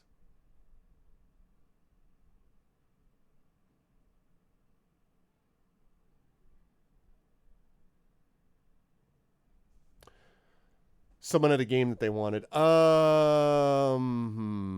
Yeah, I don't remember either, to be honest with you, Rudno.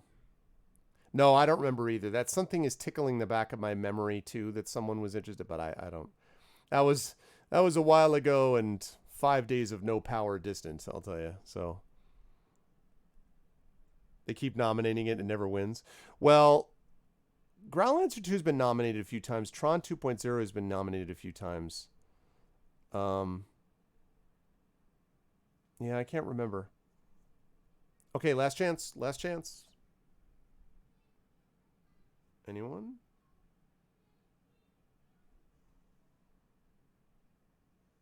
Yeah, Tron, Deliverance, and Groundlancer 2. All right. Poll is officially... No, I'm going to veto No One Lives Forever. Okay. All right. Well, then we don't even have to worry about nominations. It's real simple. So Arudinel / Dragonspear, or one of my mods, Hillness, one of my mods, would one of you be so kind as to put together, since you have been nominated, Arudinel, for straw poll duties, would you be so kind as to put together a straw poll with these 3 games, Kingdom Come Deliverance, Tron 2.0, and Groundlancer 2? And then would you be so kind as to link those to the next game command so that we can have people ready to vote on these? We will have final votes for these in a week, and then 2 weeks we'll actually play this. So that's what we've got. So either Dragon or Arudinel, since Hillness is in a meeting. Would be lovely if one of the 2 of you would be so nice as to do that. And while they're doing that, I will remind everybody about ways to support us here. Please follow the channel. Check out the YouTube with !ArvTube, Discord !ArvCord, Twitter with !ArvTweets. You can find the website at arvaneleron.com. The shop, merchandise area, !ArvShop, with Adventures of Middle-earth gear, maybe some new drawings soon too. And also Infinity and Beyond stuff as well. Currently playing Curse of Strahd. For the Patreon, !ArvTreon, which is a big thing. Patreon, which really supports the channel, and you can get good stuff for the channel, good stuff for yourself, including copies of one of my band's albums, professional critiques of your writing, epic character poems, things like that. I don't know. I think JLC ended up having, or no, but JLC may still be here.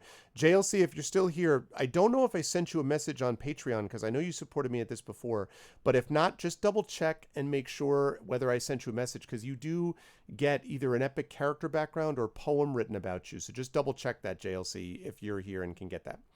So there's that. !ArvTreon for that. And then we've got, of course, the sub button. We are currently sitting, because we had a couple of people that jumped on board, including Rip and the Goon, was kind enough to sub today. And that means that we are currently sitting at, let me see. We are sitting at, 72 subscribers. So we're at 72 subs. Our record, I think, is like 108 or 109, I want to say, is our record for subs. But we're sitting at 72 subs, which is great. If we can continue to move that upwards, that would be great. That's all good stuff for getting partnership and all good stuff for the support of the channel. So I'd appreciate that very much. Thank you so much, everybody. Wait, did Dragon do it? Or did Arudinel do it? All right, well, you argue amongst yourselves as to who did it. You argue amongst yourselves. You didn't did you? All right, just as long as we pick one to list it with next game. I just wanted to be known both my mods had it covered. It's my fault. I don't know. Arudinel did it. They both did a great job. But yes, so please support there. And then on the publishing side, !Icarus for Icarus and Jelinek graphic novels. Again, we have some pre-retail release of those available. If you want to get some awesome graphic novels with incredible art, that is available to you. And again, retail for those is going to be early November, late October, early November, but you can get a couple of these pre-release copies, pre-retail copies if you go to that link. Library is Tales and Tomes from the Forbidden Library, which is my D&D 5e adventure and sourcebook, available on Drive-Thru RPG, coming out soon in print edition as well. And last but certainly not least, we have Grayshade KS. More details about my Grayshade Kickstarter. Again, I'll be making an announcement about that in the next week or so as to whether that's going to be coming in October or whether that's going to be pushed back to February. And last, certainly not least, of course, is BLM, Black Lives Matter. We've been talking quite a bit about that on this channel. We're going to continue to do so, about equity and justice for Black voices and Black people, people of color, but specifically specifically Black voices and people. And you'll be able to see that by clicking on that link. It'll bring you to a resource which has all kinds of places where you can be educated about it, where you can educate your kids, educate yourself, how to be a good ally, and also, of course, places to donate and do resource support on that level as well. No raid today because I'm going over to GOG in just about 15 minutes to play some Witcher 3 Wild Hunt Blood and Wine, which if you missed that, is awesome. It's great. I'm really enjoying it, so I'm going to have more fun with that. And then there could be an impromptu thing happening tomorrow night, but I don't know, probably not likely. Next time you will see me, almost certainly after my GOG stream, will be on Friday, when I will have some Esper Genesis stuff coming up for you with that space opera. So that's what we've got going on. I want to thank everyone who made this an awesome stream tonight. Thank you to my wonderful mods, Rudinell, Hillness, Terry Tunes, I'll come back to her, and Dragon Spear. Thank you so much to my subscribers, Rudinell, Hillness, Terry Tunes, Dragon Spear, Echo, Nonstop, JLC, Trendane, Trish, and Wenchkin. Thank you as well to Wenchkin for the raid. And thank you so much, everybody, for the host and so forth. Thank you to my subscribers and my Patreon supporters that may not necessarily show up there. Thank you for subbing at Tier 3, JLC, for example. Thank you to my wonderful viewers, 1FPS, Admiral LK. Thank you, Amal. Thank you, another TT viewer, Barrows Main, Commander Root, Dino, ECAG, Elva Marinin, Flying Enemy, Gigafrost, Gorgar, Jagtrist, Let's Do This Streamer, Panhandler, Sama32, You Christensen, Uncle Elias, Universe, VNK, and Virgo Praz. Thank you so much to my viewers, and special thanks today to my players, to Trendane, to Brad, to Terry, and to Amal for being awesome. Thanks, everybody. Much love to you all, and I will see you over at GOG in just about 15 minutes. Until then, everyone be good to each other, and I'll catch y'all soon. Have a good night.